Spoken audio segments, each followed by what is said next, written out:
All right, good morning, everyone. It's a fine morning again today. I welcome you all chartered accountants, all students, and all faculty members on this bright Thursday morning. Uh, we Today we have a very after a fantastic session yesterday on soft skills. We've got another superb session on goal settings and its importance in life. We've been always hearing that we should always have goals in our life. Today is the time that we should realize that when these situation like lockdown come, I don't know what happens about goal, but there has to be something that keeps you going on. So I think these are those goals, these are those objectives that you set in your life and you try and achieve and you work for them. That will always help you grow in your life. Today we have got a fantastic speaker, CA Pradeep Kabra with us, who's gonna take you through the objectivity of goal settings. How can you make it more fruitful? How can you? So it's not more like just a theory session, but it's more on a practical oriented session, and will definitely once put to use will have a great meaning. Also, I would want to, today we have got a presence of my colleague, regional council member and GST guru, CA Manish Gadia with me. I would request Manish Bhai to please share your opening remarks.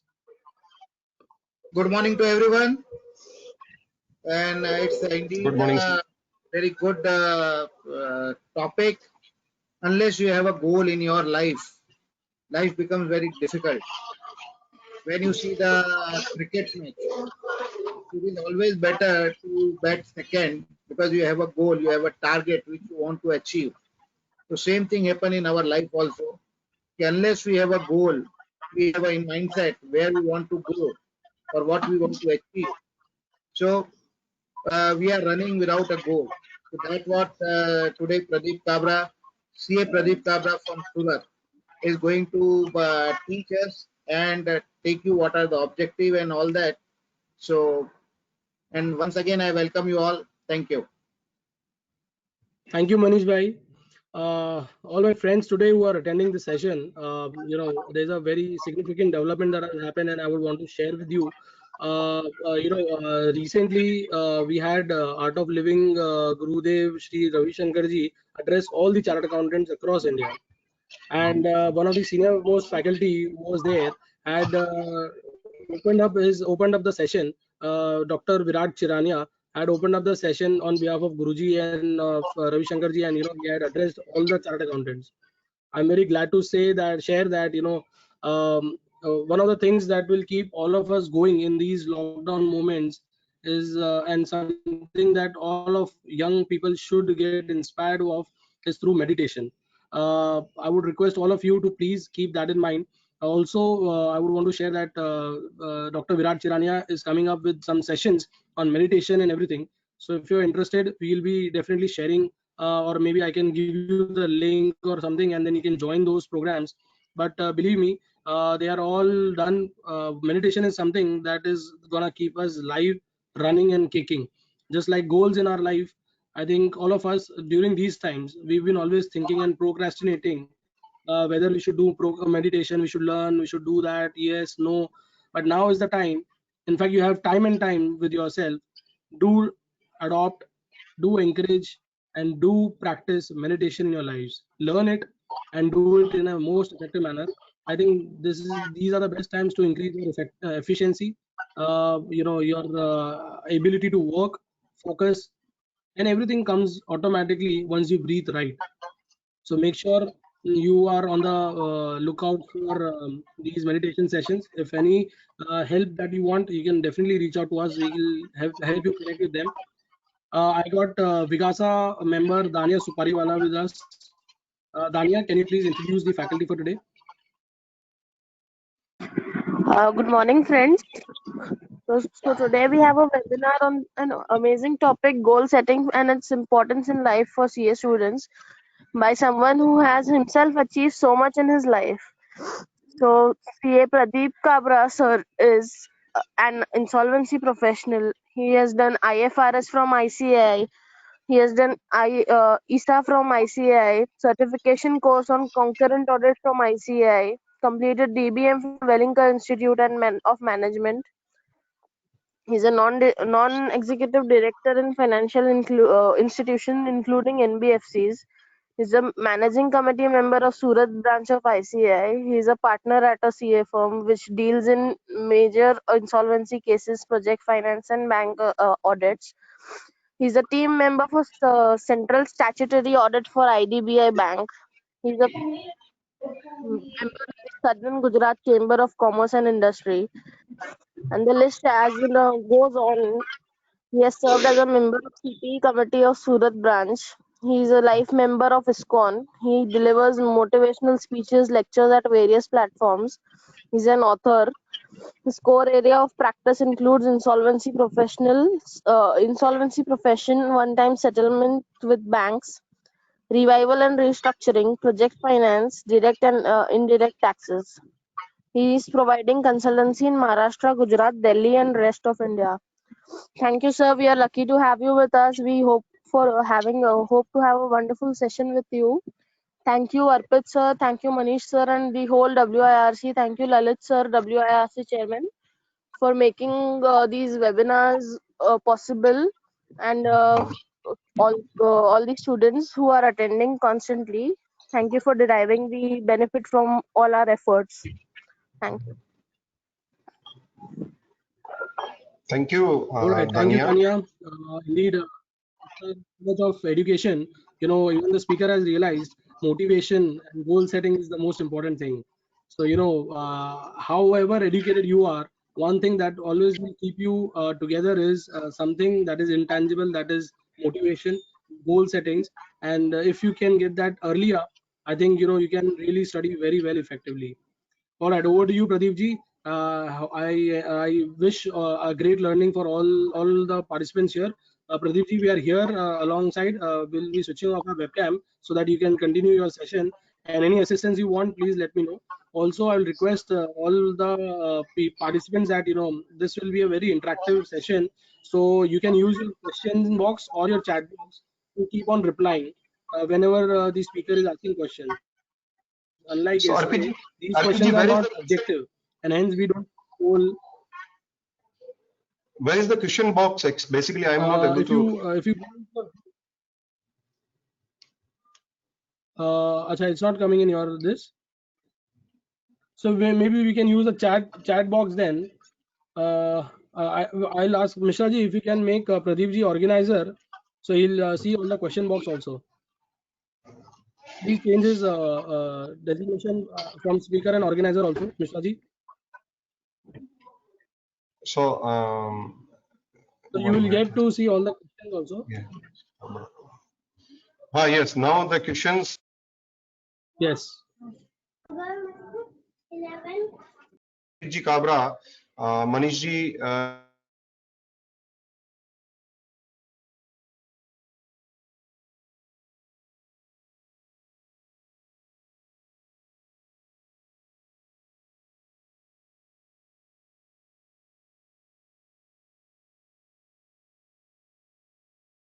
Pradeep ji, not audible.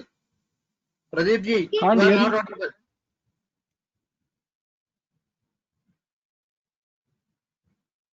Pradeep ji can't hear you.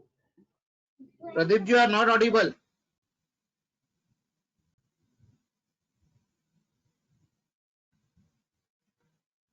Hello. Hello. Now we can hear you.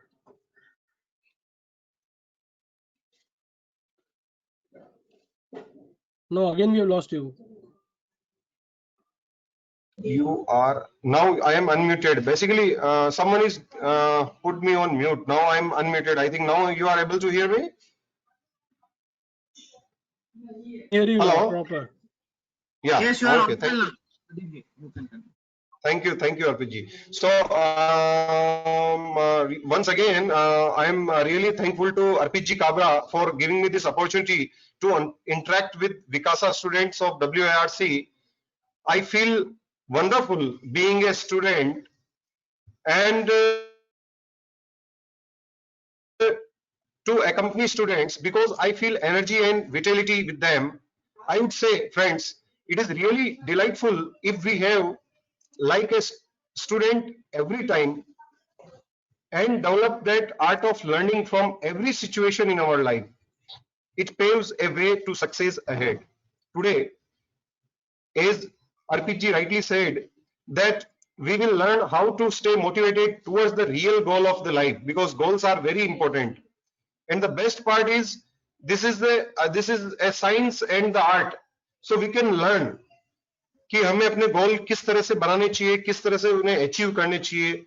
So I want to make this presentation very interactive, because see, although there is some difficulties that we are doing it on a digital platform due to this COVID-19, WIRC has taken a very good initiative कि knowledge sharing जारी रहनी चाहिए in this lockdown period.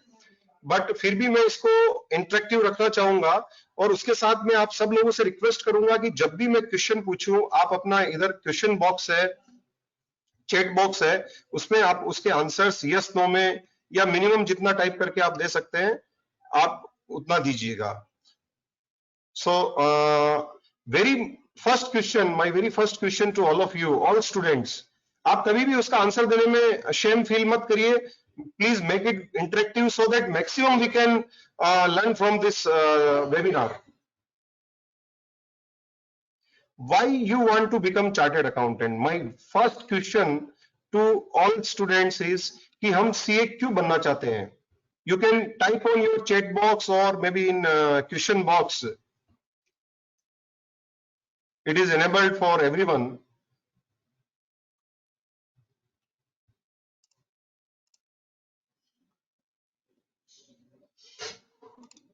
Yes, my first question to all कि हम why you want to become a chartered accountant? कभी क्या इस question पे हमने गौर किया है कि हम CA क्यों बनना चाहते हैं? क्या इसका आइडिया क्या था? What is the idea behind joining this chartered accountancy course? तो कई बार मैं आंसर आता है, मैंने स्टूडेंट्स को मैं विकासा प्लेटफॉर्म पे बोलता रहता हूँ कई अलग अलग जगह, तो स्टूडेंट्स के आंसर्स आते हैं कई बार इस तरह से कि मेरे पेरेंट्स ने बोला, कई बोलते हैं मेरे फ्रेंड्स ने किया इसलिए मैं कर रहा हूँ, कई बोलते हैं मेरे बड़े भाई ने कर लिया इसलिए कर रहा हूँ. सो कई बार हमारे इस जो ऑब्जेक्टिव है हमारा सीए ज्वाइन करने के पीछे, उसको हम और उसका जो आइडिया है उसको हम प्रॉपर्ली अंडरस्टैंड नहीं कर पाते हैं. तो फर्स्ट जो हमारी गोल सेटिंग की जर्नी है उसकी प्री रिक्विजिट्स है कि हम पहले अंडरस्टैंड करें सिचुएशन को, हमारे ऑब्जेक्टिव को हम मोर क्लियरिफाई करें, मोर डिफाइन करें उसको, ताकि हम उसके लिए उसको अचीव करने के लिए एक रोड मैप बना सके, उसके अचीव करने के लिए एक प्रोसेस, प्रिंसिपल्स, गोल्स अपना सेट कर सके.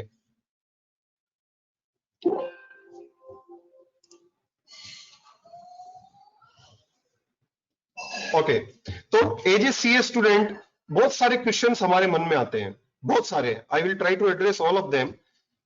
कि मैं सीए एग्जाम, जब आपने सीए कोर्स ज्वाइन कर लिया है, यहाँ पे जितने अटेंडेंडी है वो सारे सीए स्टूडेंट्स ही हैं, तो क्वेश्चंस आते हैं कि how I will pass finals या CA exam, CA is a very tough. किन्हीं लोगों के मन में आते होंगे, किसी लोगों के मन में कोई क्वेश्चन आता होगा, किसी लोगों के मन में कोई क्वेश्चन आता है, बट 100% आता है. फियर ऑफ फेलियर होता है, कई बार हमें डर रहता है कि मैं फेल हो जाऊंगा तो क्या होगा. देन ओवर कॉन्फिडेंस भी रहता है कई बार कि यार चलो अभी आर्टिकलशिप है, लेट्स एंजॉय. लास्ट में जब सब लोग लास्ट के 3 मंथ्स में स्टडी करते हैं, हम लोग भी 3 मंथ में स्टडी करके एग्जाम को पास कर लेंगे.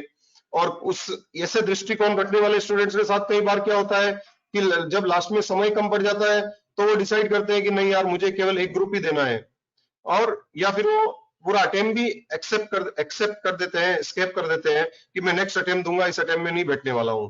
कई स्टूडेंट के साथ ऐसा होता है कि वो फर्स्ट पेपर जब देने जाते हैं, कोई भी ग्रुप का फर्स्ट पेपर दिया, और जो पेपर अगर वो बिगड़ जाता है, बढ़िया से अटेम्प्ट नहीं कर पाते हैं किसी कारणवश, तो वो सरेंडर कर लेते हैं, डिप्रेशन आ जाता है और आगे के पेपर नहीं देते हैं. और बेस्ट पार्ट इसका ये है, क्योंकि मेरे काफी सारे फ्रेंड्स हैं जो कोचिंग क्लासेस भी करवाते हैं, जो सीए स्टूडेंट्स के रेगुलर टच में है, मैं खुद भी टच में हूँ सीए स्टूडेंट्स के रेगुलर. ऐसे मेरे आर्टिकल के साथ भी ऐसा हुआ है, उन्होंने फर्स्ट पेपर देने के बाद बाकी के पेपर नहीं दिए, और जब रिजल्ट आया तब उसके उस फर्स्ट पेपर में 67 मार्क्स थे. 67, कई बार लोगों के 42 मार्क्स आ जाते हैं उस पेपर में, और बाद में वो इतना अफसोस करता है कि यार खास मैं बाकी के पेपर भी दे देता, शायद मैं अगर दे देता तो मैं पास हो जाता। फिर मन में काफी सारे क्वेश्चंस आते हैं कि मैं सीए कोर्स छोड़ दूं, डिप्रेशन हो जाता है, मैं कोर्स ही छोड़ देता हूं। वो दूसरे फ्रेंड्स के साथ कंपेयर करते हैं कि मैं उनकी स्टडी तो काफी आगे निकल चुकी है, मैं काफी अभी पीछे रह गया हूं, तो मैं कैसे कवर अप करूंगा। इस कारण भी उनके मन में स्ट्रेस आ जाता है, डिप्रेशन आ जाता है, नेगेटिव थॉट्स आ जाती है काफी सारी कि मैं खास एमबीए कर लेता, खास दूसरा कोर्स कर लेता, तो सुसाइड वगैरह इस तरह के काफी चीजें मन में आती रहती है उनके। तो दोस्तों ये सारे क्वेश्चन आना जायज है, इसमें कोई शर्म नहीं रखनी चाहिए। आपके मन में कोई भी क्वेश्चन आ सकता है, और भी कोई दूसरे तरह के क्वेश्चन आ सकते हैं। जब मैं स्टूडेंट लाइफ में मैंने फेस करी, मैं तो आज भी अपने आप को स्टूडेंट मानता हूं जैसा कि मैंने बताया, तो मेरे मन में भी काफी क्वेश्चंस आते हैं। तो इन क्वेश्चन से कैसे ओवरकम किया जाए, जब ये सबके दिमाग में आते हैं, तो इसका what is the right way, वही आज हम इसमें कवर करने वाले हैं आज के जो सेमिनार वेबिनार में।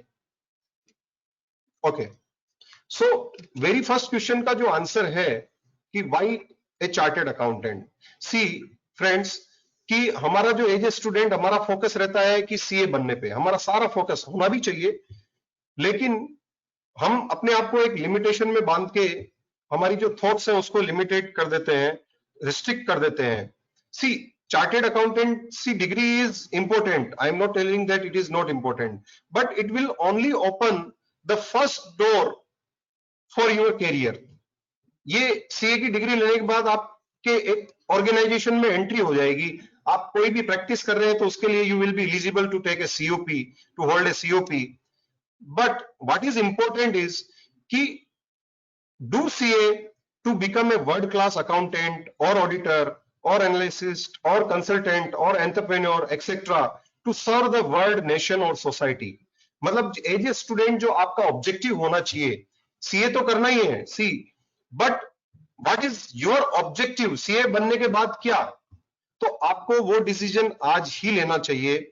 आपको उसके बारे में आज से ही सोचना आना चाहिए कि मैं सीए करना चाह रहा हूं for to become a effective, मैं भी एंटरप्रेन्योर, कुछ लोग बिजनेस करना चाह रहे हैं, कुछ लोग अच्छे ऑडिटर बनना चाहते हैं, कोई लोग कंसल्टेंट बनना चाहते हैं, काफी सारे फील्ड्स हैं, फॉरेंसिक ऑडिटर कोई अच्छा बनना चाहता है। तो आप अपना वो एम है, अपना जो विजन है, वो आप डिसाइड करिए कि आपको क्या बनना है। जो बिकॉज आप समझ के रखिए कि जो मनी है, money is always a by product, पैसा अपने आप आएगा जब आपका विजन क्लियर होगा, जब आपका थॉट प्रोसेस क्लियर होगा, तो मनी हमेशा बाय प्रोडक्ट होती है। मनी को कभी भी प्राइमरी ऑब्जेक्ट, प्राइमरी गोल लेके आगे नहीं बढ़ना चाहिए। Okay, so with this I request everyone to just repeat with me this affirmation. Every student, I request to every student to repeat these words that I want to become CA. आप सब लोग बोलिए मेरे साथ, I want to become CA to be a world class auditor, to serve my nation, to serve my society, to serve this world. हमें CA क्यों बनना है? I want to become CA to be a world class consultant, to serve my nation, to serve the society. And money is always a byproduct. Okay. Moving to the next, मेरा again एक question है कि are you confident और confused? Because student life में काफी सारे confusion आते हैं, काफी चीजें हमें क्लियरिटी नहीं होती है, तो कंफ्यूजन आ जाते हैं, नेगेटिव थॉट्स आ जाती है। तो हमें हमारा टेस्ट करना है ये कि क्या हम कंफ्यूज हैं या हम कॉन्फिडेंट है सीए करने के लिए।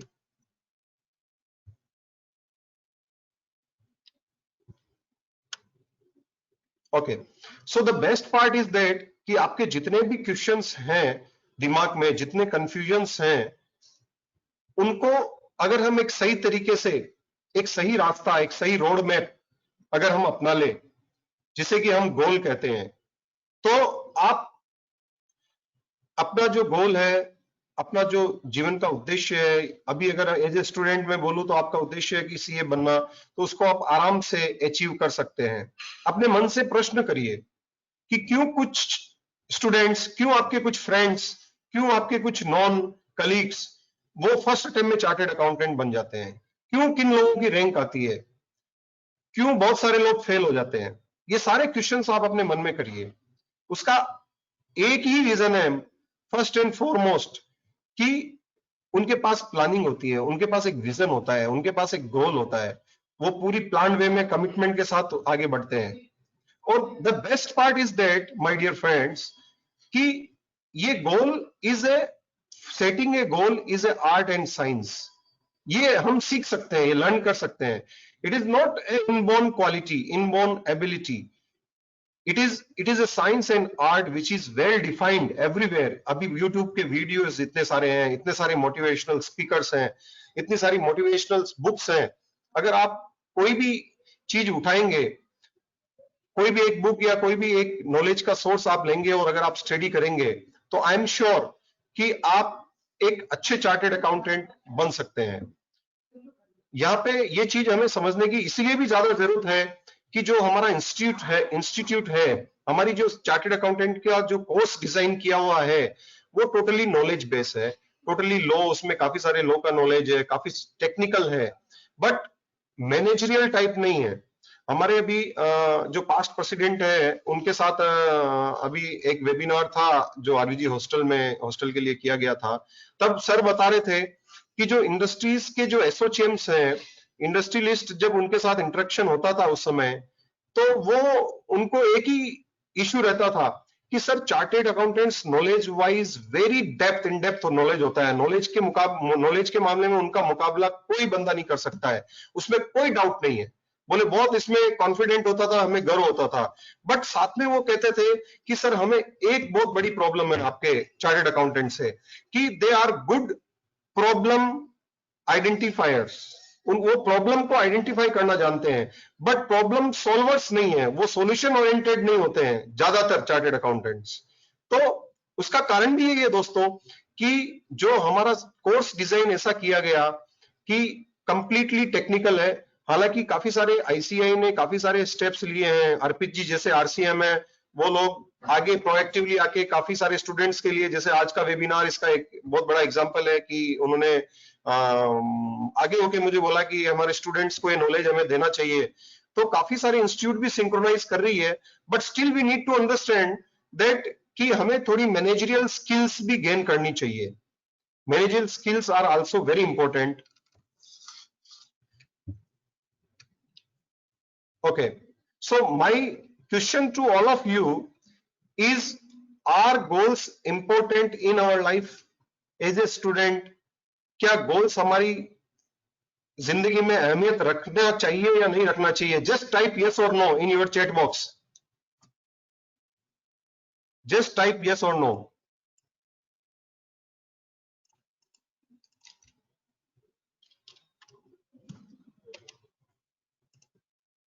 Just type yes or no.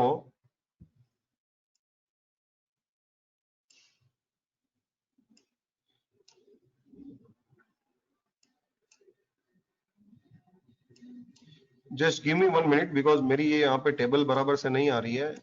I am just yes, now it is okay. Give me 1 minute, huh?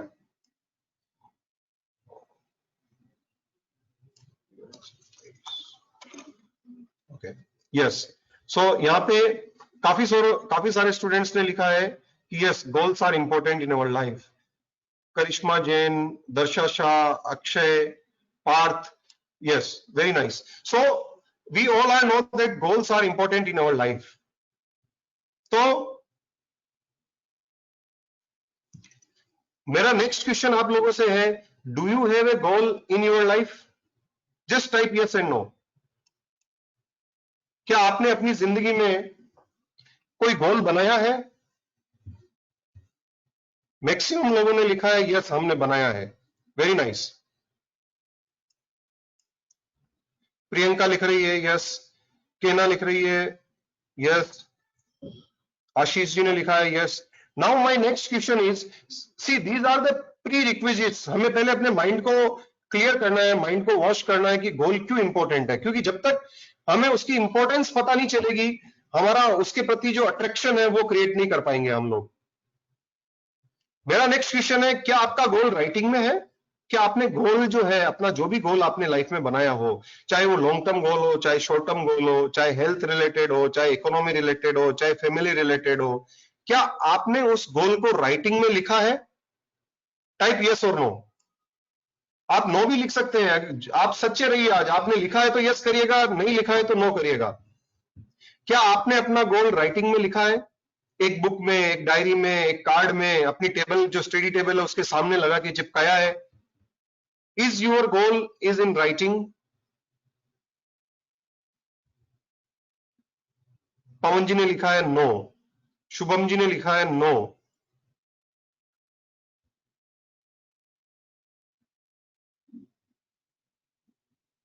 करिश्मा लिख रही है no, Vaishnavi yes, Bhavik ji no. See there is a research paper which was done at Harvard University that says कि गोल हर आदमी के दिमाग में होता है, दिमाग में होता है हर आदमी के दिमाग में, बट रिटर्न गोल उन्होंने स्टडी करी थी प्रोफेशनल्स की। उस स्टडी में उन्होंने पाया कि केवल 3% लोग, केवल 3% लोगों का गोल ही है जो राइटिंग में होता है, बाकी सब लोगों का गोल राइटिंग में होता ही नहीं है। और वो 3% लोग जो है वो लीड करते हैं बाकी 97% लोगों को। वो वर्ल्ड लीडर होते हैं, वो बेस्ट एंटरप्रेन्योर होते हैं, वो बेस्ट चार्टर्ड अकाउंटेंट होते हैं, वो अपने फील्ड के मास्टर होते हैं, जिन्होंने अपना गोल राइटिंग में लिखा है। इसकी रिसर्च रिपोर्ट आप गूगल कर सकते हैं बाद में, सेमिनार वेबिनार के बाद। तो ये राइटिंग में क्यों जरूरत है, इसके लिए हमें सोचना चाहिए थोड़ा। आत्म जो हमारा विमोचन जिसे हम बोलते हैं, आत्मनिरीक्षण, वो हमें करना चाहिए। हमें कुछ क्वेश्चंस अपने आप से पूछने चाहिए कि क्या एक एनवलप है जिसको कि हमें पोस्ट करना है, एक एनवलप जिसे एज ए चार्टर्ड अकाउंटेंट या एज ए आर्टिकल, आप सब लोग डे टू डे उसमें इन्वॉल्व रहते ही हैं, उस एनवलप को आपको पोस्ट करना है। और अगर उस एनवलप में एड्रेस नहीं लिखा हुआ है, अगर उस एनवलप में एड्रेस नहीं लिखा है, तो क्या वो अपने डेस्टिनेशन पे पहुंच पाएगा? जहां डेस्टिनेशन है क्या वो पहुंच पाएगा? ये क्वेश्चन आप अपने आप मन में सोचिए। एक बहुत बड़ा शिप है, वर्ल्ड क्लास शिप है, जहाज, जो समुद्र की गहराइयों के बीच में है, सारे वर्ल्ड के सबसे बेस्ट, सबसे महंगा शिप है, लेकिन अगर उसमें राडार नहीं है, राडार नहीं है जो कि उसको दिशा बताता है, तो क्या वो अपने डेस्टिनेशन पे टाइम पे पहुंच पाएगा? एक कार है, आप समझिए, आपको एक कार दे दी जाती है जो सबसे मोस्ट एक्सपेंसिव कार है इन द वर्ल्ड, उस पे ड्राइवर भी ऐसा है जो कभी थकेगा नहीं, उसमें फ्यूल भी ऐसा है कि कभी खत्म नहीं होता है, लेकिन वो गाड़ी को आपको चलाने के लिए रोड भी ऐसा दिया है कि मस्त एकदम एक्सप्रेस हाईवे स्मूथली, लेकिन आपको पता नहीं कि आपको जाना किधर है। You are in Mumbai and you don't know you want to go to Pune और you want to go to Ahmedabad, तो क्या उस कार का कोई मीनिंग है? उस ड्राइविंग का कोई मीनिंग है? इसी तरह समझ लीजिए, आप एक रेस, एक दौड़ की प्रतिस्पर्धा में आपने भाग लिया, एक रेस में भाग लिया, लेकिन आपको फुल एनर्जी दे दी भगवान ने कि आप जितना दौड़ो आप कभी नहीं थकोगे, आपको तथास्तु जो आपको चाहिए मिल गया दौड़ने के लिए, लेकिन उस रेस की कोई फिनिश लाइन ही नहीं है, कोई एंडिंग लाइन नहीं है, तो क्या आप उस रेस को एंजॉय कर पाएंगे क्या जिंदगी में? अगर उसकी कोई फिनिश लाइन ही नहीं है, उसका कोई गोल ही नहीं है, उसका कोई ऑब्जेक्टिव नहीं है, उसका कोई एंड नहीं है, उसकी कोई डेफिनेशन ही नहीं है, तो क्या उस दौड़ को आप जीत पाएंगे या उसको दौड़ने में आपको मजा आएगा क्या? तो मजा नहीं आएगा। इनके सिंपल क्वेश्चंस के आंसर है मजा नहीं आएगा। इसी तरह हम, एक जो मनुष्य है उसके पास हमेशा टाइम लिमिटेड होता है, उसके पास टाइम अनलिमिटेड नहीं होता है। तो टाइम लिमिटेड होता है, तो समझ लीजिए भगवान आए आपके पास और आपको भगवान ने आशीर्वाद दिया कि भैया जा बेटा तू 1000 साल जी ले, 1000 साल जीना तेरे को तथास्तु। लेकिन अगर उस इंसान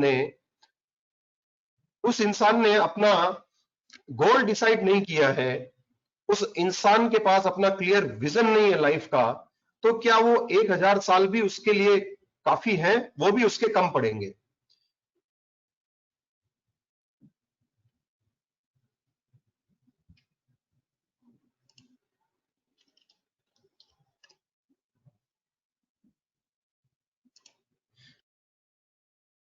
Yes.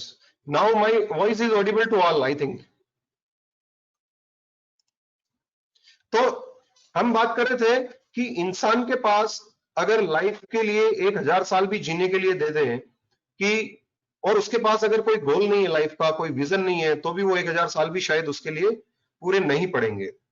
तो हमें इसके बारे में और आगे समझना चाहिए गोल के बारे में। ये धीरूभाई अंबानी, जिनकी स्टोरी पूरे वर्ल्ड को पता है और हर एक इंडियन को तो पता है ही है, इनका क्या विजन था। ये एक पेट्रोल पंप पे पेट्रोल भरा करते थे, पेट्रोल पंप पे एक पेट्रोल भरा करते थे। नॉर्मली हम लोग आर्टिकल्स हैं, जो स्टूडेंट्स हैं, वो क्या चाहते हैं कि आर्टिकलशिप करने के दौरान हम देखते हैं कि यार हमारा जो बॉस है, हमारा जो प्रिंसिपल है, वैसा मेरा ऑफिस हो जाए, या हम कहीं ऑडिट करने जाते हैं तो हम देखते हैं यार इस तरह का मेरा इंडस्ट्री हो जाए।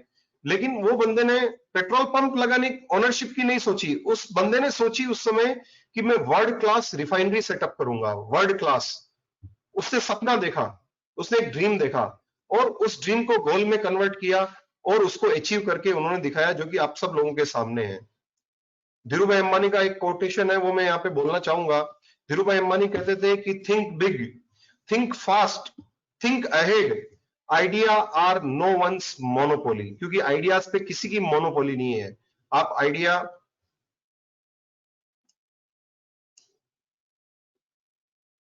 यस।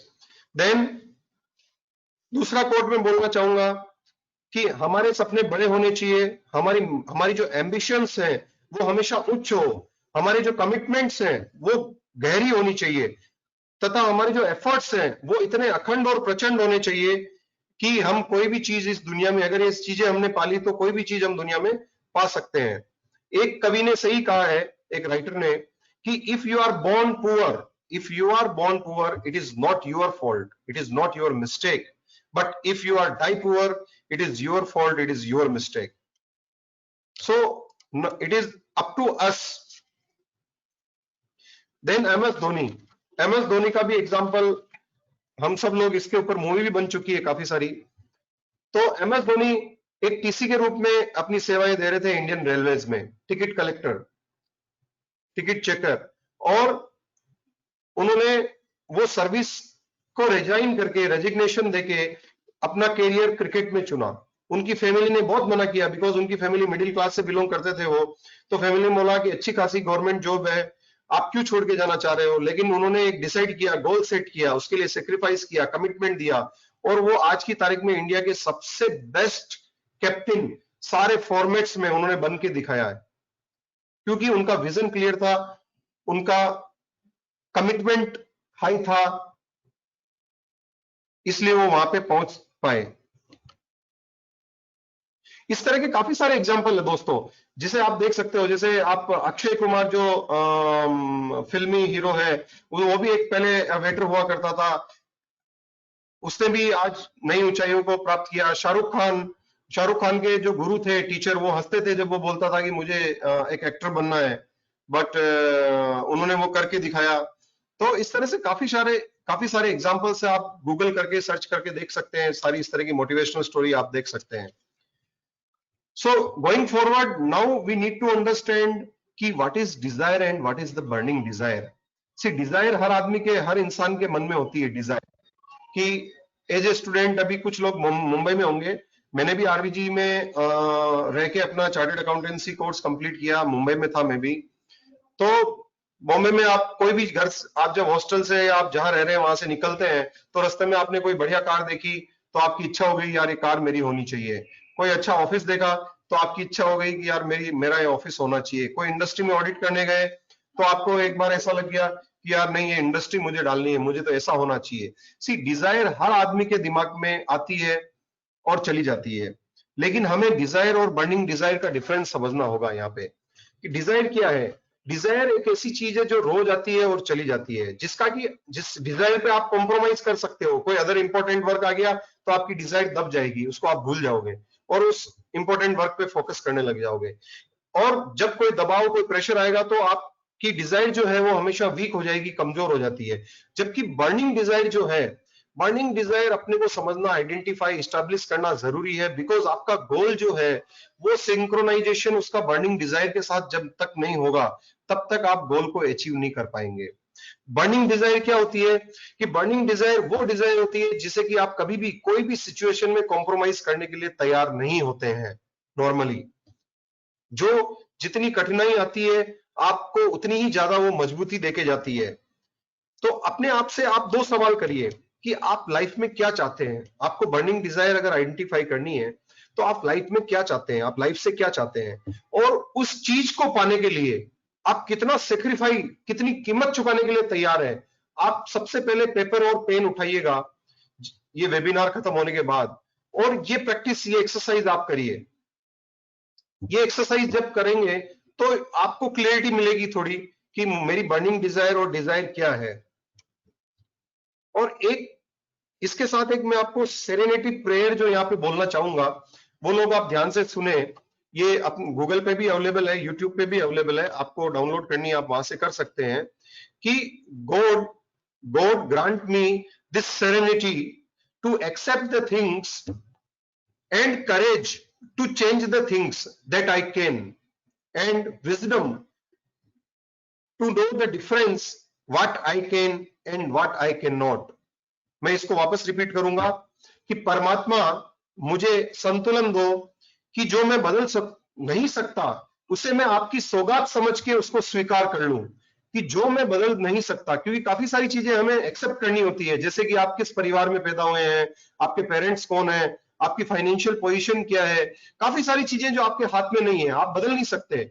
उसको लेके अपने को दुखी नहीं होना है कि भगवान परमात्मा मुझे संतुलन दो कि जो मैं बदल नहीं सकता उसको मैं आपकी सौगात समझ के स्वीकार कर लूं, और अगर मैं जो बदल सकता हूं तो मुझे इतनी हिम्मत, उतना करेज और उतना हौसला दो कि मैं उसे बदल सकूं, और मुझे इतना विजडम दो, इतनी सुबुद्धि दो कि मैं चीजों में फर्क कर सकता हूं और ये बता सकता हूं, ये महसूस कर सकूं या ये आइडेंटिफाई कर सकूं कि क्या मैं बदल सकता हूं और क्या मैं नहीं बदल सकता हूं। इसी को एक बहुत अच्छे एग्जाम्पल से हम समझेंगे। कन्नू भाई टेलर जो कि सूरत से हैं, ये मेरे काफी अच्छे फ्रेंड भी हैं।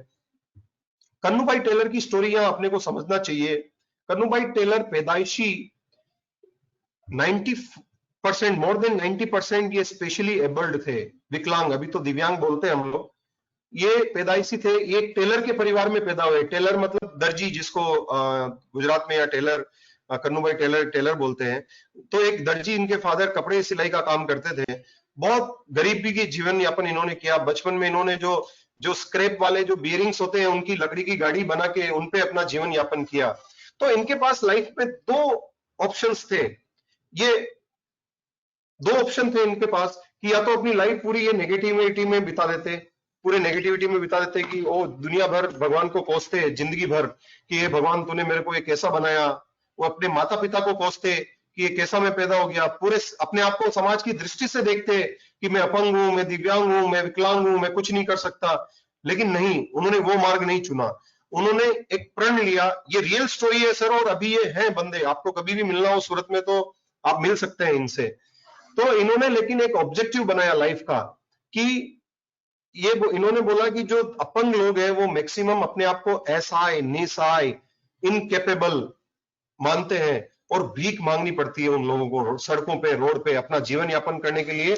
उनको लोगों से जो कि फिजिकली फिट है उन लोगों से भीख मांगनी पड़ती है। तो इन्होंने अपना लाइफ का गोल सेट किया कि मैं सूरत के सारे विकलांगों की जवाबदारी उठाऊंगा और एक मेरे रहते हुए एक भी सूरत में एक भी विकलांग दिव्यांग बच्चा भीख नहीं मांगेगा।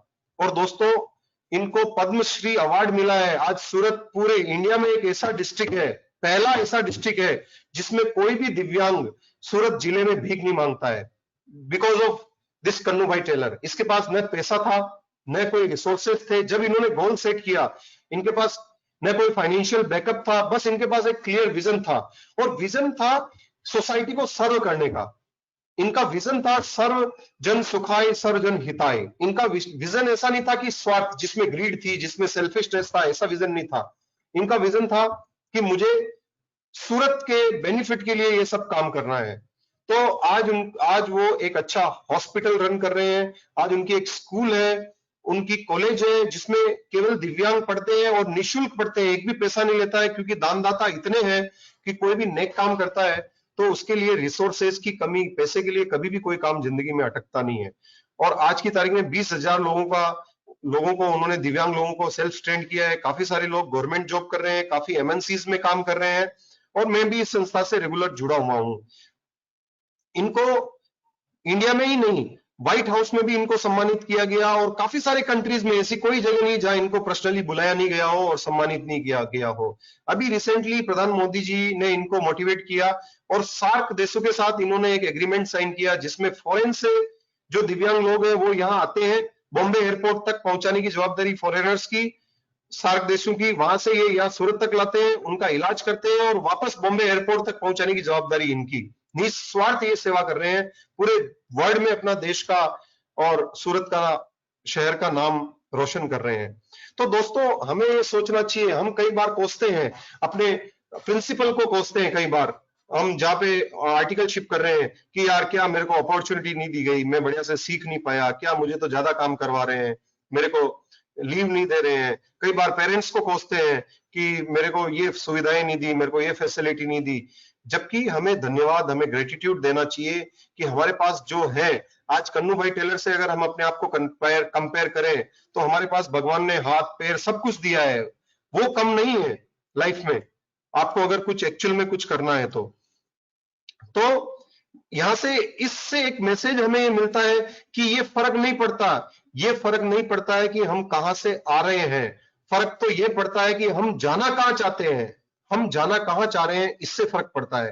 क्योंकि ये जिंदगी जो लाइफ है दोस्तों, विश्वास करिए कि ये लाइफ जो है जिंदगी एक फैसला भी है और एक समझौता भी है। आप चाहे तो इसको कॉम्प्रोमाइज में पूरी जिंदगी पास कर सकते हैं, और आप चाहे तो एक फैसला लेके एक अच्छा जीवन, एक रिमार्केबल जीवन आप बिता सकते हैं कि लोग आपको याद रखें। इसको अगर एक सिंपल एग्जांपल से अगर हम समझना चाहें तो अगर आप ताश का गेम खेल रहे हैं, प्लेइंग कार्ड्स, तो आपको ताश के पत्ते आपके पास क्या आएंगे ये आपके हाथ में नहीं है, लेकिन गेम कैसे खेलना है ये आपके हाथ में है। आपको गेम खेलना कैसे है ये आपके हाथ में है, और वो आप डिसाइड कर सकते हैं।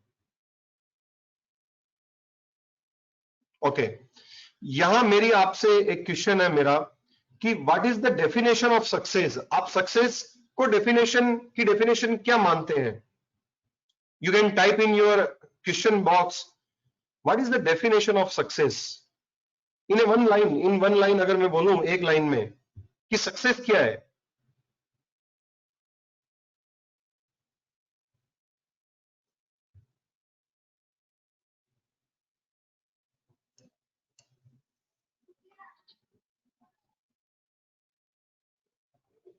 यस, शुभम अग्रवाल ने बहुत बढ़िया लिखा, living example, happiness, success is achieving your dreams. Nidhi ने लिखा है to overcome obstacles, Bhaskar ji ने लिखा है peace of mind, very nice, lead to happiness. मुझे काफी मजा आ रहा है क्योंकि यहाँ इतने लर्नेड जो स्टूडेंट्स बैठे हैं मेरे साथ। Self love, success is satisfaction, Ayushi Patel लिख रही है, हर्षिता लिख रही है when you sign is autograph, very nice. So see, success अगर हम एक लाइन में अगर हम बताएं कि क्या सक्सेस क्या है, तो सक्सेस इज नथिंग। उससे पहले एक क्वेश्चन और मेरा आप सब लोगों से है, आप यस और नो में इसका जवाब दीजिए कि क्या सक्सेसफुल पर्सन जो होता है उसकी जिंदगी में कभी प्रॉब्लम्स आती है या नहीं आती है? टाइप यस और नो कि क्या सक्सेसफुल पर्सन की जिंदगी में प्रॉब्लम्स आती है? यस, डेफिनेटली, नितिका अग्रवाल ने लिखा है ऑलवेज रहती है प्रॉब्लम, शुभम जी लिख रहे हैं, प्रताप लिख रहे हैं यस। तो प्रॉब्लम्स तो लाइफ का पार्ट है दोस्तों, कि जिंदगी में प्रॉब्लम, ऐसा कोई इंसान कह दे कि मेरी जिंदगी में कोई प्रॉब्लम नहीं है, तो मुझे लगता है कि वो शमशान घाट के अलावा और वैसे इंसान कहीं नहीं मिलेंगे अपने को कि जो बोले कि मेरी लाइफ में प्रॉब्लम नहीं है। क्योंकि वहां पे जाने के बाद किसी आदमी के जीवन में प्रॉब्लम नहीं रहती है, बाकी जब तक जिंदगी है तब तक प्रॉब्लम्स, ऑब्स्टेकल्स तो आनी ही है जीवन में। तो फिर सक्सेस क्या है? What is success? Success is not absence of problem, it is overcoming problems. इतना सिंपल इसका सक्सेस की डेफिनेशन अगर एक लाइन में मैं बोलूं तो success is not absence of problems, it is overcoming problems.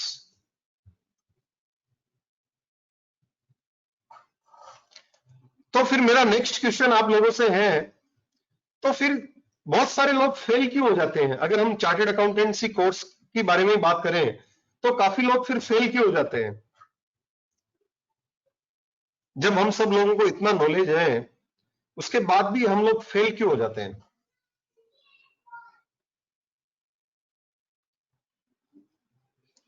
Very nice. Ritvi ने लिखा है कि हमें नहीं पता कि how to face the problem, so due to this we fails.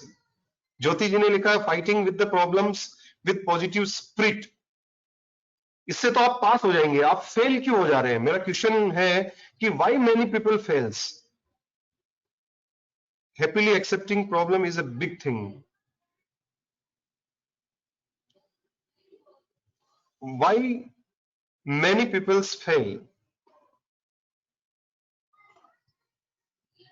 Because lack of confidence, lack of planning, lack of commitment, less determination। Rakesh ji ने लिखा है, ज्योति जी ने लिखा है, राघव लिख रहा है। सी सिंपल इसका आंसर आप कभी भी आत्मचिंतन करिए कि क्या आपके पास क्लियर गोल है क्या लाइफ का? आपके पास क्लियर गोल है क्या लाइफ में?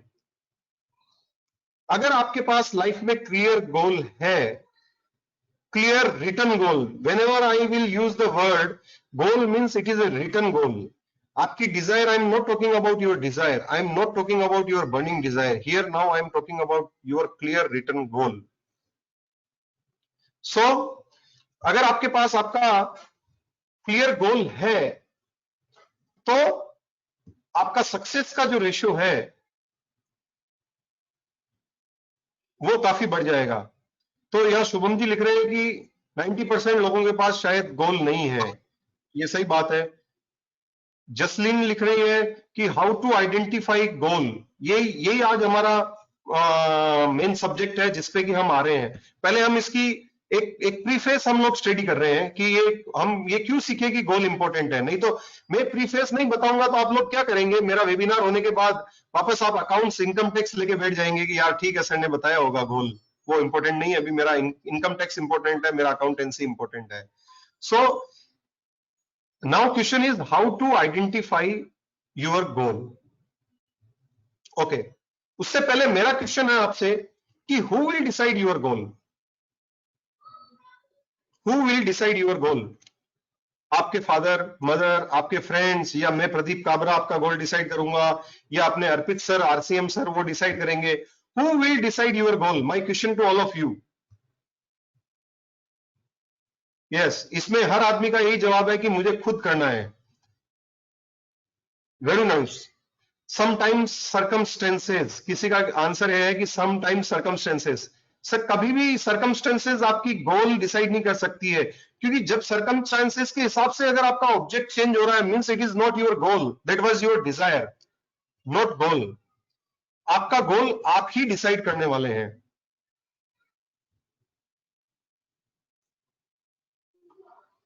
ओके, सो देखिए कई लोग क्या होता है, कई स्टूडेंट्स अभी जो सीए कर रहे हैं उनका माइंड वीवरिंग होता है कि यार मैंने सीए क्यों ज्वाइन कर लिया। कई लोग सोचते हैं कि मैं प्रैक्टिस में जाऊंगा, कई लोग सोचते हैं मैं सर्विस में जाऊंगा, कई कंफ्यूज रहते हैं कि यार देखेंगे प्रैक्टिस में जाएंगे कि जॉब में जाएंगे कि या मैं इंडस्ट्री में जाऊंगा या इंडस्ट्री लगाऊंगा खुद की। उनको लास्ट तक पता नहीं होता है। तो उनका जो टाइम है, ये जो आपका आर्टिकलशिप पीरियड है दोस्तों, ये बहुत इंपॉर्टेंट है।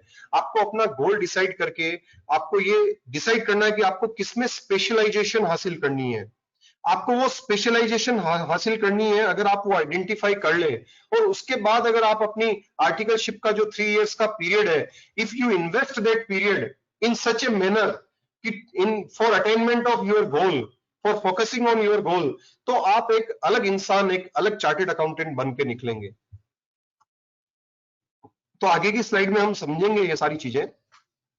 सो सबसे पहले क्वेश्चन का जो अपना आंसर है कि हु विल डिसाइड योर गोल, इसके लिए आपको एक theory of locus of control है वो स्टडी करने की जरूरत है। वो थ्योरी बोलती है कि आपको गोल डिसाइड करने से पहले आपको इनसाइड आउट, आपको अंतर्मुखी होना पड़ेगा, आपको अपने अंदर झांकने की जरूरत है। ये साइंस है। See what is the best part of this is कि ये साइंस है और ये एक आर्ट है जिसे हम लर्न कर सकते हैं। तो आपको सबसे पहली स्टेप, जब आप अपना गोल डिसाइड करना चाहते हैं, जो लोग गोल डिसाइड, कितने लोग यहाँ पे अपना गोल डिसाइड करना चाहते हैं? से यस और नो। कितने लोग अपना गोल डिसाइड करना चाहते हैं लाइफ में? हाउ मेनी स्टूडेंट्स और audience want to set their goals? Type yes और no.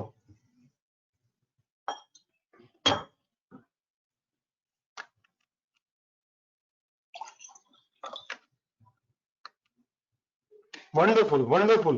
Everyone want to decide, everyone want to set their goals. बहुत बढ़िया।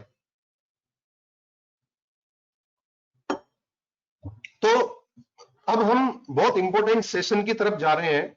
मैंने इसको बहुत सिंप्लीफाई करने की कोशिश करी स्टूडेंट्स के हिसाब से। तो आपको गोल डिसाइड करने से पहले आपको क्या होना पड़ेगा? अब आपको ये पता है कि गोल आपको खुद डिसाइड करना है, तो आपको इसके लिए अंतर्मुखी होना पड़ेगा, इनसाइड आउट। तो उसके लिए आपको मेडिटेशन करना रहेगा। आप YouTube पे देखिए, बहुत सारी टेक्निक्स है अंतर्मुखी होने की, तो वो टेक्निक्स आप अपनाइए, उससे समझिए कि आप अंतर्मुखी कैसे हो सकते हैं। आपकी अंदर की आवाज को आप सुनिए। अंतर्मुखी होने का मतलब है कि आपको अपने अंदर की आवाज को सुननी है। सी आपका अभी लॉन्ग टर्म गोल और शॉर्ट टर्म गोल, अगर हम दो गोल की बात करें तो आपका एक गोल तो जो शॉर्ट टर्म है वो चार्टेड अकाउंटेंसी, जब आपने चार्टेड अकाउंटेंट का कोर्स ज्वाइन कर लिया है, once you are registered with CA institute, तो आपको सीए तो बनना ही है। तो आपका शॉर्ट टर्म गोल सीए है, वो तो कंपलसरी, आपको उसमें आपका माइंड विवरिंग रखना नहीं है, अभी आपको सीए तो बनना ही है। But here I am talking with long term goal setting. आपको लॉन्ग टर्म गोल भी आपका दिमाग में होना चाहिए कि सीए बनने के बाद क्या केवल आप डिग्री लेना चाह रहे हैं पैसा कमाने के लिए? आपको सीए मान लो आज ही बना दिया गया, उसके बाद क्या? तो आपको लॉन्ग टर्म गोल जो है आपको अंतर्मुखी होकर सोचना है। तो जब आप theory of locus of control को स्टडी करें तो उसके साथ दिस गोल्डन ट्रायंगल थ्योरी है उसको भी स्टडी करें, जो कहती है कि जितनी ज्यादा आप जवाबदारी लेते हैं, हाँ जो चीज हो रही है उसके लिए मैं जवाबदार हूं, आई एम रेस्पॉन्सिबल, उतना ही आप अपनी लाइफ का कंट्रोल अपने आप ले पाएंगे। अपनी गाड़ी के ड्राइवर, अपनी जो कार है उसका जो स्टीयरिंग व्हील है आपके हाथ में ले पाएंगे। आप अपना कंट्रोल खुद कर पाएंगे। जितनी रेस्पॉन्सिबिलिटी ज्यादा लेंगे उतना आप कंट्रोल ज्यादा होगा आपके जीवन का आपके ऊपर, और जितना ज्यादा कंट्रोल होगा उतनी आपकी लाइफ में हैप्पीनेस। कई लोगों ने लिखा था ना कि गोल सेट करने से अपनी हैप्पीनेस बढ़ेगी। तो जितनी ज्यादा आप रेस्पॉन्सिबिलिटी लेंगे, जितना ज्यादा कंट्रोल आप अपनी लाइफ को करेंगे, अपने दिन को कंट्रोल करेंगे, अपने ईयर्स को प्लान करेंगे, उतनी ज्यादा हैप्पीनेस। क्योंकि जो छोटे छोटे गोल्स हैं, जो छोटी छोटी आपकी प्लानिंग है, जैसे जैसे आप अचीव करेंगे रेस्पॉन्सिबिलिटी लेते हुए, वैसे ही आपकी हैप्पीनेस आगे बढ़ती जाएगी। ओके, तो फिर मेरा ये कहना है कि यहां तक तो सबको पता है, तो फिर हम लोग गोल क्यों सेट नहीं करते हैं? Why we don't set our goal? उसके जो मेन 4 रीजंस है वो मैं यहाँ पे लिस्ट करना चाहूंगा। कि या तो हम गोल को इंपॉर्टेंट नहीं समझते हैं अपनी लाइफ में, या हमें पता नहीं है, जैसा कि काफी लोगों का क्वेश्चन भी था आज का कि सर गोल हम चाहते हैं सेट करना लेकिन हमें पता ही नहीं कि हम कैसे सेट करें। ये रीजन भी हो सकता है। या फिर हमें पता है गोल कैसे सेट करना है लेकिन हम डर जाते हैं, फेलियर का डर होता है कि यार हमने कोई गोल डिसाइड कर लिया और मैं उसको अचीव नहीं कर पाया तो साला मैं फेल हो जाऊंगा, तो मुझे डर लग रहा है फेलियर का, कि उससे अच्छा कोई गोल ही नहीं रहेगा तो फेल होने का डर ही नहीं है। जैसे कि सीए के फर्स्ट अटेम्प्ट में मेरे को क्लियर करना है या मुझे रैंक लानी है, इसका अगर मैंने गोल डिसाइड किया तो मुझे बहुत मेहनत करनी पड़ेगी, और मैं फिर भी नहीं हुआ, फेल हो गया, तो क्या होगा? उससे अच्छा मैंने गोल ही डिसाइड नहीं किया। या फिर मुझे एक फियर ऑफ रिजेक्शन होता है कि मुझे फेलियर का डर भी नहीं है लेकिन एक रिजेक्शन का डर आ जाता है कई बार कि लोग क्या कहेंगे, पेरेंट्स क्या कहेंगे, फैमिली क्या कहेगी, हमारे प्रिंसिपल क्या कहेंगे, समाज क्या कहेगा। तो ये फियर ऑफ रिजेक्शन का भी एक डर होता है जिसके कारण कि हम कई बार अपना गोल डिसाइड नहीं करते हैं, जबकि आप अपना जितना गोल जल्दी डिसाइड करेंगे उतने ही जल्दी आपको रिजल्ट्स मिलेंगे। उतनी जल्दी आपको रिजल्ट्स मिलेंगे।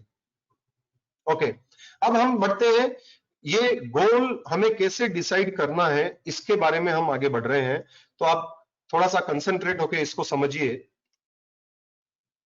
ओके, अब गोल, आपका गोल क्या होना चाहिए? हमने देखा कि गोल आपको खुद डिसाइड करना है, आपको अंतर्मुखी होकर डिसाइड करना है। उसके लिए आपको लोकस ऑफ कंट्रोल है वो इंटरनल ले जाना पड़ेगा।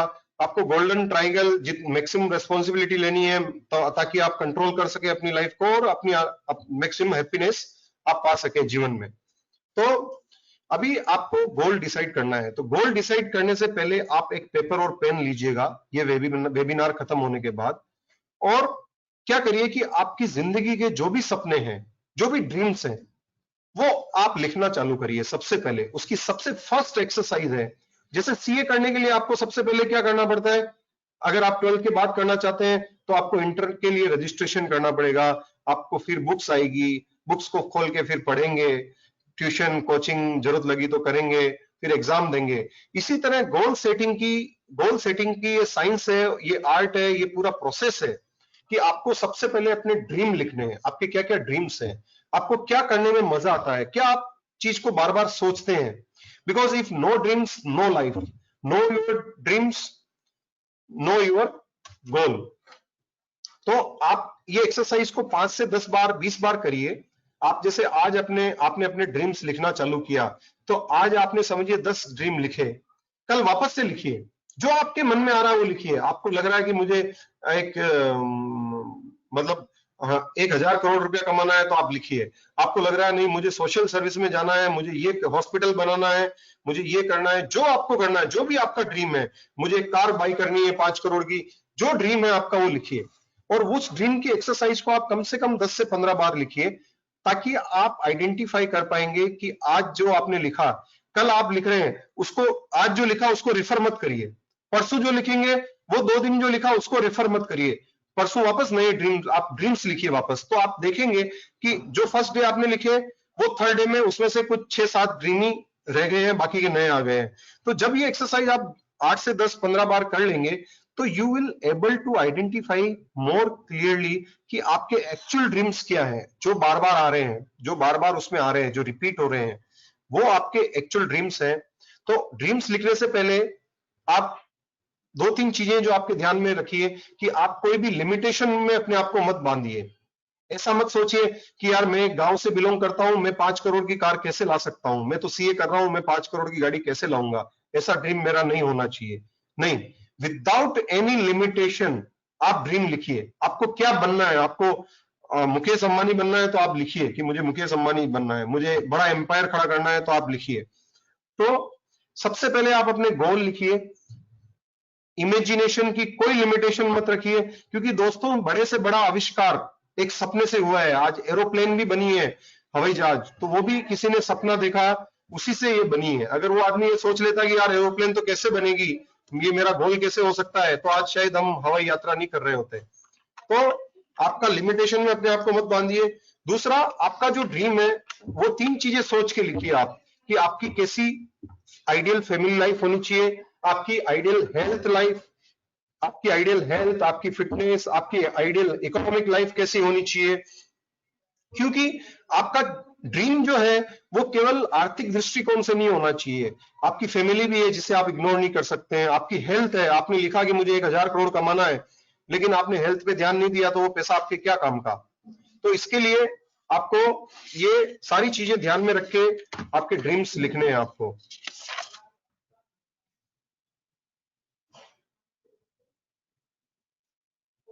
Okay, then clear goals clarify your values. Now आप जब आपके गोल सेट करने हैं, तो जब सपने आप लिख रहे हैं उसी के दौरान आप अपनी वैल्यूज क्लेरिफाई करिए। आप जब अंतर्मुखी हो जाते हैं तो आपको पता लगेगा कि आपकी वैल्यूज क्या है, आपके बिलीफ्स क्या है, आपकी एक्सपेक्टेशन क्या है समाज से। आप कैसे देखते हैं समाज को, पॉजिटिवली देख रहे हैं, नेगेटिव देख रहे हैं, आपका एटीट्यूड क्या है। और ये सारी चीजों से आपके एक्शन डिटरमिन होते हैं। जब आप इनके साथ अपने गोल्स को सिंक्रोनाइज करेंगे, आपके ड्रीम्स के साथ, आपकी वैल्यूज के साथ, आपके बिलीफ्स के साथ, आपकी एक्सपेक्टेशन के साथ, तो आपको उस गोल को अचीव करने में मजा आएगी। अदरवाइज क्या होगा, आप आज गोल डिसाइड कर लेंगे जोश में आके, और कल आपको उस गोल को अचीव करने के लिए जो अट्रैक्शन होना चाहिए, जो एनर्जी होनी चाहिए, वो धीरे धीरे कम होती चली जाएगी और उस गोल को आप भूल जाएंगे। तो आप जब गोल डिसाइड कर रहे हैं तो वो गोल आपका, आपकी वैल्यूज, बिलीव्स, आपके एक्सपेक्टेशन, आपके एटीट्यूड, आपके जो ड्रीम्स हैं उसके साथ सिंक्रोनाइज होना जरूरी है। रीजन बीइंग, आपकी जो एक्शंस हैं वो एक्शंस आपकी वैल्यूज पे डिपेंड करते हैं, आपके बिलीव्स पे डिपेंड करते हैं, आपकी एक्सपेक्टेशन पे डिपेंड करते हैं।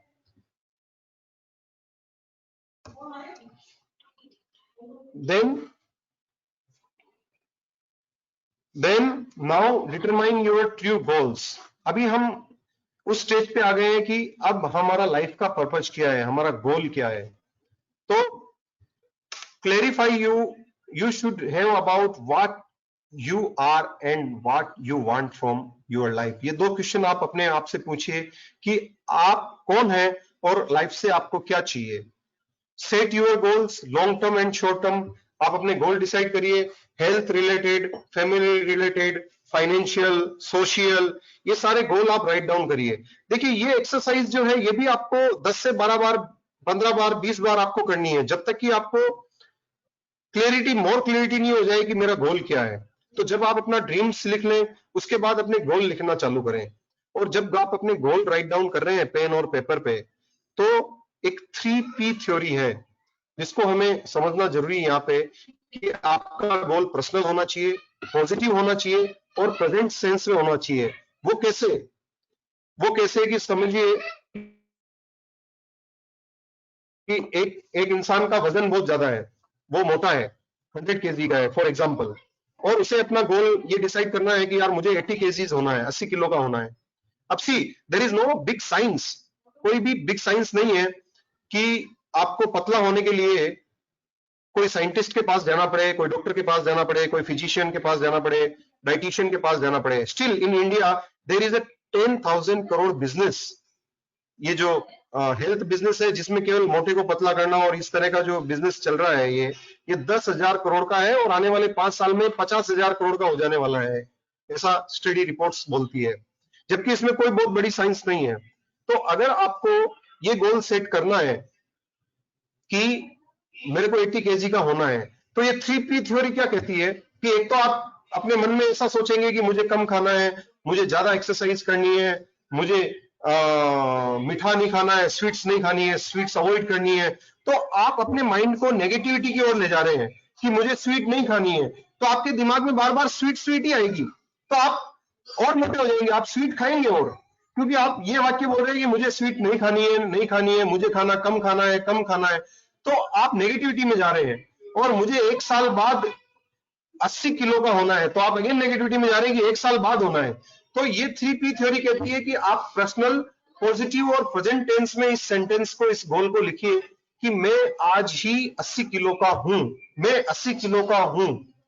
जब आप इसको प्रेजेंट टेंस में लिखते हैं तो ऑटोमेटिकली आप, और इस चीज को आप जब बार बार विजुअलाइज करते हैं, जब बार बार इसको देखते हैं, तो आप अपने आप, आपकी डाइट कंट्रोल हो जाएगी, अपने आप एक्सरसाइज करने लग जाएंगे, और अपने आप जो आपकी हेल्थ का जो टारगेट है, हेल्थ का जो गोल है, उसे आप अचीव कर लेंगे।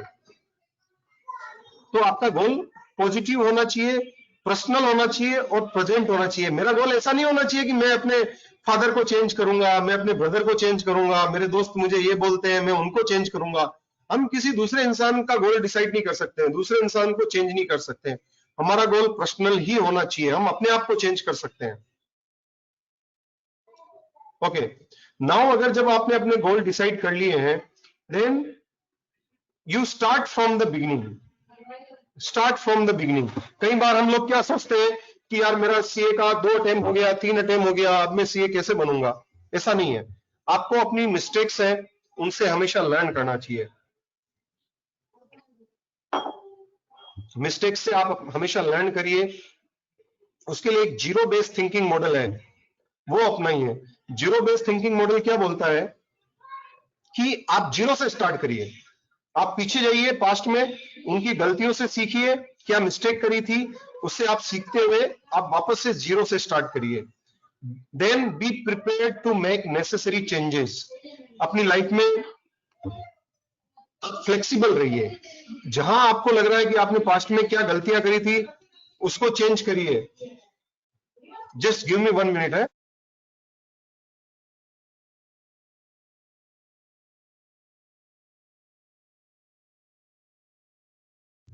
यस, सो फ्लेक्सिबल रहिए, अपनी गलतियों से सीखिए, आप चेंज करिए अपने प्लान्स को, एक्शंस को। मेजर योर प्रोग्रेस, आप बार बार अपनी प्रोग्रेस को चेक करिए कि मैंने गोल जो सेट किया है क्या मेरा डायरेक्शन उसी तरफ है। जैसे मेरा अभी सीए एग्जाम को क्लियर करने का गोल है, तो क्या मैं पढ़ाई कर रहा हूं, मैं ज्यादातर समय पढ़ाई कर रहा हूं। इसके लिए मैंने पूरी एक स्लाइड कवर करी है लास्ट में कि how to prepare for CA final exam. वो मैंने मेरे पर्सनल एक्सपीरियंस से लिखी है, जो मैंने एक्चुअल में जो मैंने किया था, तो वो भी हम अभी शेयर करेंगे। कई बार लोगों का ये सवाल होता है मेरे से कि हम डेडलाइन डिसाइड करते हैं कि मुझे ये टाइम में अचीव करना है, बट अगर मैं उस टाइम पे अचीव नहीं कर पाया तो मेरे पर डिप्रेशन आ जाता है। लेकिन वो डिप्रेशन होने से कोई फायदा नहीं है। आपको सिंपल आप देखिए कि क्यों डेडलाइन में आप उस चीज को अचीव नहीं कर पाए हैं, और एक नई डेडलाइन डिफाइन कर दीजिए। ये सबके साथ होता है कि ऐसा नहीं होता है कि आपने एक बार गोल डिसाइड कर लिया कि मुझे 6 महीने में करोड़पति बनना है और आप बन ही जाएंगे। ऐसा कई बार आप फेल भी हो जाते हैं। तो आप एक नई डेडलाइन डिसाइड करिए और वापस से उस पर वर्क करना चालू करिए। Remove the road blocks. अब आपका गोल डिसाइड हो गया है, आपने उस पे एक्शन लेना चालू कर दिया है, तो रास्ते में जो प्रॉब्लम्स है, जो ऑब्स्टेकल्स हैं, वो आएंगे ही आएंगे, कोई उनको रोक नहीं सकता है। लेकिन भगवान, अभी हम सब लोग रामायण देख रहे हैं, महाभारत देख रहे हैं, तो भगवान स्वयं विष्णु का अवतार होते हुए भी उनके जीवन में कितने रोड ब्लॉक्स आए हैं, लेकिन उन्होंने हर चीज को फेस किया है, हर चीज का सामना किया है, वो भागे नहीं है। वो चाहते तो वनवास भुगतने की उनको जरूरत नहीं थी, वो चाहते तो खुद जाके सीता जी को लेके आ सकते थे, लेकिन उन्होंने पूरा प्रोसेस फॉलो किया, हर चीज को फेस किया। इसलिए हमें अपने जो रोड ब्लॉक्स हैं, पहले से ही जब हम गोल डिसाइड कर रहे हैं, जब हम अपनी जर्नी पे फर्स्ट स्टेप में चल रहे हैं, तो हमें ध्यान में रखना चाहिए कि जो मुश्किलें हैं वो आने वाली है, लेकिन हमें उन्हें फेस करना है और उनसे आगे निकलना है। एक यहाँ पे स्टडी रिपोर्ट ऐसा बताती है कि आदमी गोल डिसाइड कर लेता है, एक्शन भी लेना चालू कर देता है, लेकिन मोर देन 90% लोग पहली रास्ते में रुकावट आती है, पहला रोड ब्लॉक आता है, तो वो अपना गोल चेंज कर लेते हैं। जैसे ही पहली रुकावट आई और वो डर जाते हैं कि यार मैं इसको कैसे अचीव करूंगा, मैं क्या होगा नहीं होगा, तो क्या करते हैं, वो गोल ही चेंज कर लेते हैं। यहाँ इस चीज को अगर हम सिंपल एग्जांपल से समझना चाहें, तो आप बॉम्बे से निकले हैं, अहमदाबाद आपको आना है, सूरत आपको आना है, रास्ते में आपने हाईवे पकड़ा, रास्ते में मान लो रोड खुदा हुआ है, आपको पता नहीं था जब आप अपने घर से निकले तब कि रोड खुदा हुआ है, लेकिन रोड खुदा हुआ है, आपको जाना जरूरी है सूरत, तो क्या आप वापस बॉम्बे चले जाएंगे या आप कोई दूसरा अल्टरनेटिव रास्ता ढूंढ लेंगे? आजू बाजू इंक्वायरी करेंगे कि भैया कोई बाईपास है क्या, कोई दूसरा गांव से होकर रास्ता जाता है क्या, कोई दूसरे शहर से होकर रास्ता जा रहा है क्या? तो रोड ब्लॉक्स तो आने वाले ही हैं, but what is important is कि जो सक्सेसफुल पीपल होते हैं वो रोड ब्लॉक को, अपने जो ऑब्स्टेकल्स है उनको आइडेंटिफाई करते हैं और उनको रिमूव करते हैं। Again there is a theory कि अगर वो ऑब्स्टेकल बहुत बड़ा है तो उस ऑब्स्टेकल को आप शॉर्ट टर्म गोल में डिफाइन करिए। जैसे कि आप सीए कर रहे हैं, आपको हो सकता है कि इनकम टैक्स समझ में नहीं आ रही है, अब आपके लिए बहुत बड़ा ऑब्स्टेकल आ गया है कि यार मुझे सीए करना है और मुझे एग्जाम पास करनी है, बट मुझे इनकम टैक्स जब तक समझ में नहीं आएगी, I will not able to clear CA examination. तो फिर आप क्या करेंगे, तो आप गोल सेट करिए कि उस जो इनकम टैक्स की बुक है उसको एक शॉर्ट टर्म गोल बना लीजिए कि मुझे 3 महीने में केवल इनकम टैक्स पढ़ना है और इनकम टैक्स में मास्टरी हासिल करनी है। तो ये 100% मैं बता रहा हूं दोस्तों, विश्वास रखिए कि आप उस सब्जेक्ट के मास्टर बन जाएंगे। Then become an expert in your field. उसके बाद आप एक्सपर्टाइज हासिल करिए, जैसे कि आपको सीए बनना है तो आप अपने सब्जेक्ट की मास्टरी हासिल करिए। जब आप प्रोफेशनल चार्टेड अकाउंटेंट भी बन जाएंगे तो भी आप, अगर आप एक एक्सपर्ट हैं तो आप दूसरों से, एक भीड़ से अलग दिखेंगे। यहाँ हमने कई बार एक्सपीरियंस किया होगा कि कई डॉक्टर्स होते हैं, कई चार्टेड अकाउंटेंट्स हैं, कई लॉयर्स हैं, अगर उनकी हमें राय लेनी होती है, उनसे कंसल्टेंसी लेनी होती है, तो हमें कई बार एक एक महीने पहले का अपॉइंटमेंट लेना होता है, और वो लोग मुंह मांगी फीस लेते हैं, कोई नेगोशिएशन नहीं होता है वहां पे। ऐसा क्यों? एक चार्टेड अकाउंटेंट है, उसके यहाँ एक क्लाइंट जा रहा है, वो वहां क्लाइंट जाने के लिए उससे वो टाइम लेके जाता है, और उसको पता है कि मैं जाऊंगा, उसका आधा घंटा लूंगा तो 20,000 का मुझे बिल बना के देगा, तो भी वो जाता है। और एक दूसरा चार्टेड अकाउंटेंट है, उसके पास उसको अपना जो ऑडिट का फीस है, उसको जो अपना इनकम टैक्स रिटर्न फाइल करने का फीस है, वो कलेक्ट करने में भी स्ट्रगल महसूस होती है। वो बार बार लोगों को हमेशा गालियां देता है, नेगेटिव दृष्टि से देखता है कि यार वो साला फीस नहीं देता, मेरी सीए इंस्टीट्यूट ने क्या किया है, ये क्या सिस्टम है, कोई फीस ही नहीं देना चाहता है, रिटर्न भरवा के चला जाता है, हमारी तो कोई फीस नहीं देता है। तो ये दृष्टिकोण का फर्क क्यों है? इसका सबसे बड़ा रीजन है, अगर आप अपनी फील्ड के एक्सपर्ट बन जाएं, आपको तीन चीजें समझनी है कि व्हाट यू डू, आप क्या कर रहे हैं, हाउ वेल यू डू, कितना अच्छी तरह से कर रहे हैं, and the difficulty of replacing you, कि जो आपका क्लाइंट है वो आपको रिप्लेस कर सकता है क्या, आपने ऐसा कोई रास्ता दे रखा है क्या उसको कि आप रिप्लेस कर सकता है। अगर आप ये तीनों ऑब्स्टेकल्स अपनी लाइफ से निकाल दे, इसमें आप मास्टरी हासिल कर ले, तो दोस्तों विश्वास करिए आप मनचाही फीस अपने क्लाइंट से चार्ज कर सकते हैं, और वो क्लाइंट कहीं भी आपको छोड़ के जाएगा नहीं। इसके लिए आपको टू गेन द एक्सपर्टाइज, आपको 3+1 फॉर्मूला अपनाना है। 3+1 फॉर्मूला क्या कहता है कि तीन चीजें हैं जो आपको डेली करनी है। क्या?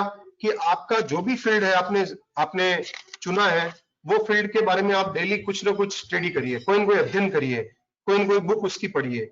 आप जब गाड़ी में जा रहे हैं, ट्रेन में जा रहे हैं, कार में जा रहे हैं, तो उसके बारे में आप ऑडियो सुनिए। दूसरा, तीसरा, उससे रिलेटेड आप सेमिनार, वेबिनार, वर्कशॉप अटेंड करिए, क्योंकि जिंदगी में हर चीजें दो बार बनती है दोस्तों, याद रखिएगा। जिंदगी में हर चीज दो बार बनती है। एक अच्छा आपको फ्लैट बनाना है, एक अच्छी आपको बिल्डिंग बनानी है, तो पहले उसका आर्किटेक्ट प्लान बनाएगा पेपर पे। जब उसका प्लान बनेगा, कई सारी चीजें उसमें हम मॉडिफाई करेंगे, कभी रूम बड़ा करेंगे, छोटा करेंगे, किचन की जगह चेंज करेंगे, किचन छोटा करेंगे, गैस पट्टी अलग जगह रखनी होनी चाहिए, हमारा ड्राइंग रूम कैसा हो, फर्स्ट फ्लोर कैसा हो। तो इसके लिए हम उसको फीस भी देते हैं आर्किटेक्ट को। हम लोग अपने दोस्तों के बंगले विजिट करते हैं कि उसका कैसा है, मेरा कैसा होना चाहिए। तो जब हम मकान बनाने में इतना ध्यान रखते हैं, मकान पहले पेपर पे बनाते हैं, कितने ही पेपर उसमें खराब करते हैं, फिर फाइनल हम एक ड्राइंग बनाते हैं, उसको अप्रूव कराते हैं, देन हम एक्चुअल में मकान बनाते हैं। तो हर चीज लाइफ में दो बार होती है, ये चीज आप ध्यान में रखिए। पहली कागजों पे होगी और दूसरी वो हकीकत में होगी। इसी तरह आपका गोल जो है, सबसे पहले आपको पेपर पे बनाना है, उसके बाद उसको आप एक्चुअल में अचीव कर सकते हैं। तो जो ये 3+1 फॉर्मूला है कि आप बुक पढ़िए, ऑडियो सुनिए और वर्कशॉप और सेमिनार अटेंड करिए, और इन तीनों में से कोई ना कोई चीज आप डेली करिए, तो आप अपने फील्ड के एक्सपर्ट बन जाएंगे। Again, you should associate with the right people. क्यों? ये क्यों जरूरी है कि आप समझिए, आपका गोल है, आपने अपना गोल डिसाइड किया है कि मुझे रैंक लानी है। सब एज ए स्टूडेंट आपने गोल डिसाइड किया है कि मुझे चार्टर्ड अकाउंटेंट फाइनल के एग्जाम में या कोई भी एग्जाम में आपको रैंक लानी है, लेकिन आप दिन भर अपने हॉस्टल में टेबल टेनिस खेल रहे हैं, अपने ऐसे दोस्तों के साथ खेल रहे हैं जो कि दिन भर टेबल टेनिस खेल रहे हैं, या प्लेइंग कार्ड्स खेल रहे हैं, या मोबाइल पे ऑनलाइन गेम्स खेल रहे हैं। आप अगर ऐसा ग्रुप आपने बना लिया, तो क्या आप रैंक ला पाएंगे? तो आपको ये बहुत जरूरी है कि आप किन लोगों के साथ जुड़े हुए हैं, किन लोगों के साथ आप उठ रहे बैठ रहे हैं, क्योंकि again this is your choice. आपको अपना ग्रुप आपको खुद बनाना है। आप अपना राइट ग्रुप बनाइए, उन लोगों के साथ बैठिए। यहाँ पे एक जसलीन का क्वेश्चन आया है कि kindly put some light on 3+1 formula. See 3+1 formula क्या कहता है दोस्तों? तीन चीजें। पहला कि स्टडी, कोई बुक पढ़ना, कोई भी चीज एक्सपर्टाइज हासिल करने के लिए तीन चीजें महत्वपूर्ण है। क्योंकि देखिए, कोई भी इनबॉर्न एक्सपर्ट नहीं होता है, एक्सपर्टाइज हमेशा गेन की जाती है। इनबॉर्न एक्सपर्ट कोई भी नहीं होता है, ठीक है, इनबॉर्न क्वालिटीज हो सकती है अलग अलग लोगों में, लेकिन एक्सपर्ट इनबॉर्न नहीं होता है। तो एक्सपर्टाइज हासिल करने के लिए 3+1 फॉर्मूला है, जो तीन चीजें हैं। पहली चीज, आपको स्टडी करनी है डेली। दूसरी चीज, आपको जिसमें एक्सपर्टाइज हासिल करनी है उसके बारे में ऑडियो सुनने हैं। जैसे आप बॉम्बे में है, लोकल ट्रेन में ट्रैवलिंग कर रहे हैं, अपने ऑफिस जाते हैं, तो ऑफिस जाने में 1 घंटा लग रहा है, तो आप कान ईयरफोन लगाइए, मोबाइल में वीडियोस ऑडियोस डाउनलोड कर लीजिए, वो करिए। और थर्ड है कि आप उसके रिलेटेड सेमिनार्स वर्कशॉप अटेंड करिए, तो आप उस फील्ड में एक्सपर्टाइज हासिल कर लेते हैं। ये तीनों चीजें जब आप डेली करेंगे तो आप उस फील्ड के मास्टर हो जाएंगे। Okay, now come to the planning. क्योंकि अभी टाइम अपने पास काफी कम है, इसीलिए मैं थोड़ा इसको शॉर्ट में कवर अप कर रहा हूं। Make a plan of action. अभी हमने यहां तक हमने देख लिया कि गोल हमारे क्या है, हमें कैसे बिगिनिंग करनी है, रोड ब्लॉक्स भी आ सकते हैं, हमें एक्सपर्टाइज हासिल करनी है उस फील्ड में जो कि हमारा गोल से सिंक्रोनाइज होना चाहिए हर चीज का। Then plan of action.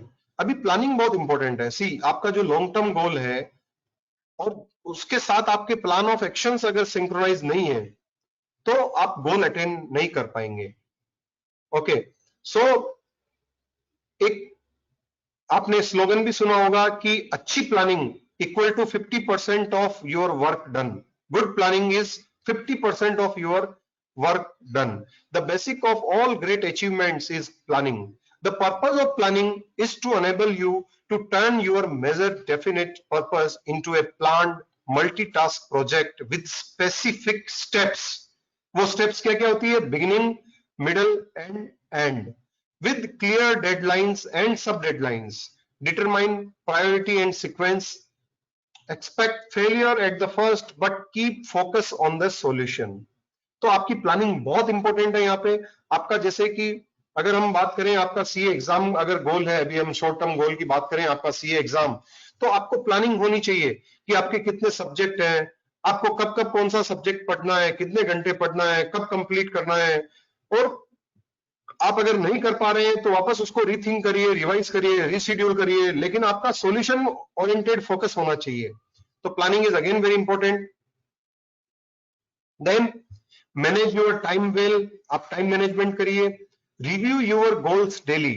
आप अपने गोल की जो प्रोग्रेस है वो डेली देखिए कि आप कितनी मेहनत कर रहे हैं, क्या आप अपना गोल अचीव कर पा रहे हैं। Visualise your goals continuously. आप अपने गोल्स को विजुअलाइज करिए।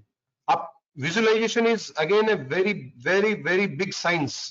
आप विजुअलाइजेशन और सबकॉन्शियस माइंड को अगर सुपर कॉन्शियस सबकॉन्शियस माइंड को आप अगर एक्टिवेट कर देते हैं तो आपको ये गोल अचीव कराने में इतनी ज्यादा हेल्प करता है, इतनी फास्ट आप गोल अपना अचीव कर सकते हैं। क्योंकि बड़े से बड़े बिजनेसमैन विजुअलाइजेशन और सुपर कॉन्शियस सबकॉन्शियस माइंड को एक्टिव करके बड़े से बड़ी सक्सेस को वो प्राप्त कर लेते हैं।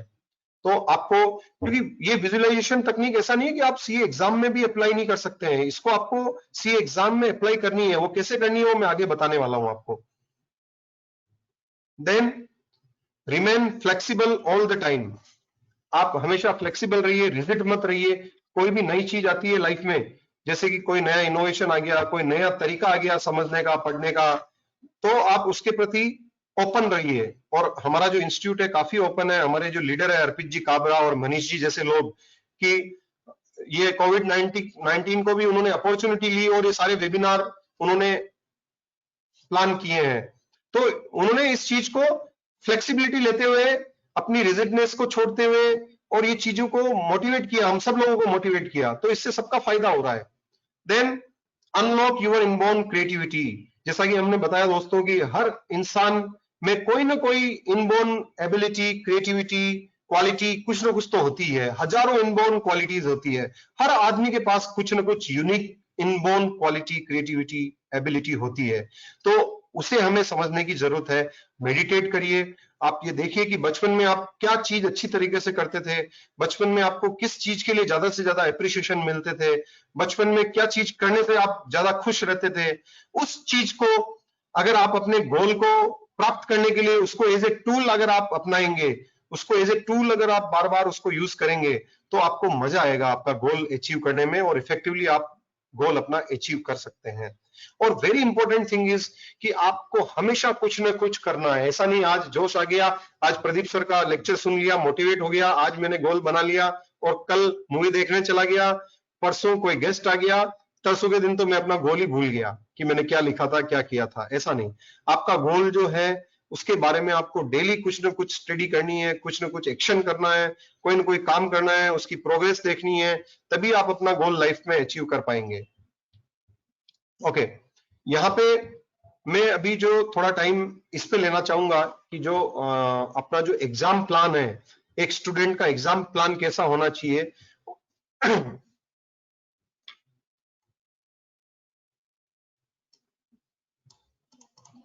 अपना एक एग्जाम प्लान कैसा होना चाहिए, क्या आप ये एग्जाम प्लान सुनना चाहेंगे?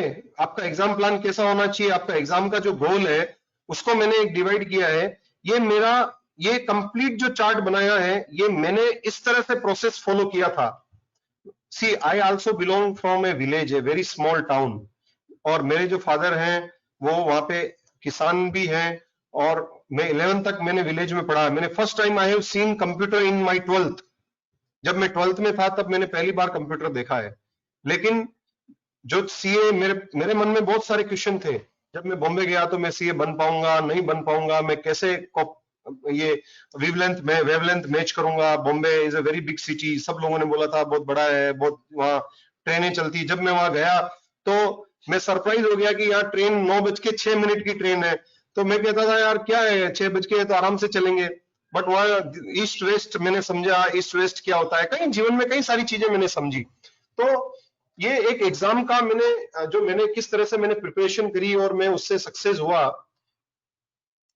क्या आप लोग ये सुनना चाहते हैं? जस्ट टाइप यस और no in your question box. 5 minute में इसमें लूंगा, आपको इसमें काफी बेनिफिट मिलेगा, काफी क्लियरिटी मिलेगी कि आपको स्टडी कैसे करनी चाहिए।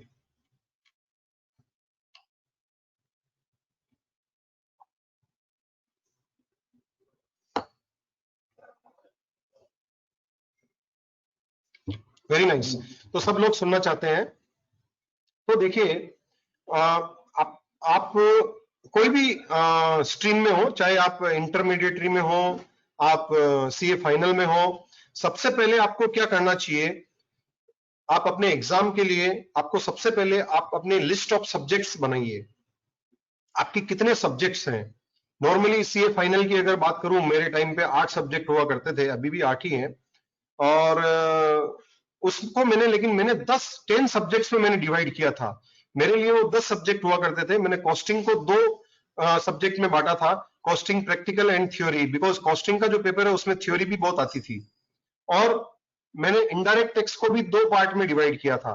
तो सबसे पहले आप लिस्टिंग करिए कि आपके कितने सब्जेक्ट है जिसमें आपको तैयारी करनी है। उसके बाद क्या करिए, आप एक नॉवल जैसे पढ़ते हैं, उस सब्जेक्ट को 1 बाय 1 आप नॉवल की जैसे पढ़ डालिए। आपको कितना समझ में आ रहा है, कितना नहीं आ रहा है, वो सब जाने दीजिए। आप एक बार उस पूरी बुक को, आप अपन कई बार होता ना यार कि नॉवल लेते हैं, वो 300 पेज की है, 500 पेज की है, बट पता लगता है सैटरडे संडे में हम उसको पूरी कर लेते हैं। ऐसा कैसे पॉसिबल है? जबकि हम अपनी जो बुक है, ऑडिटिंग की बुक है, उसको एक साल में भी उसको रिवाइज नहीं कर पाते हैं। ऐसा क्यों होता है?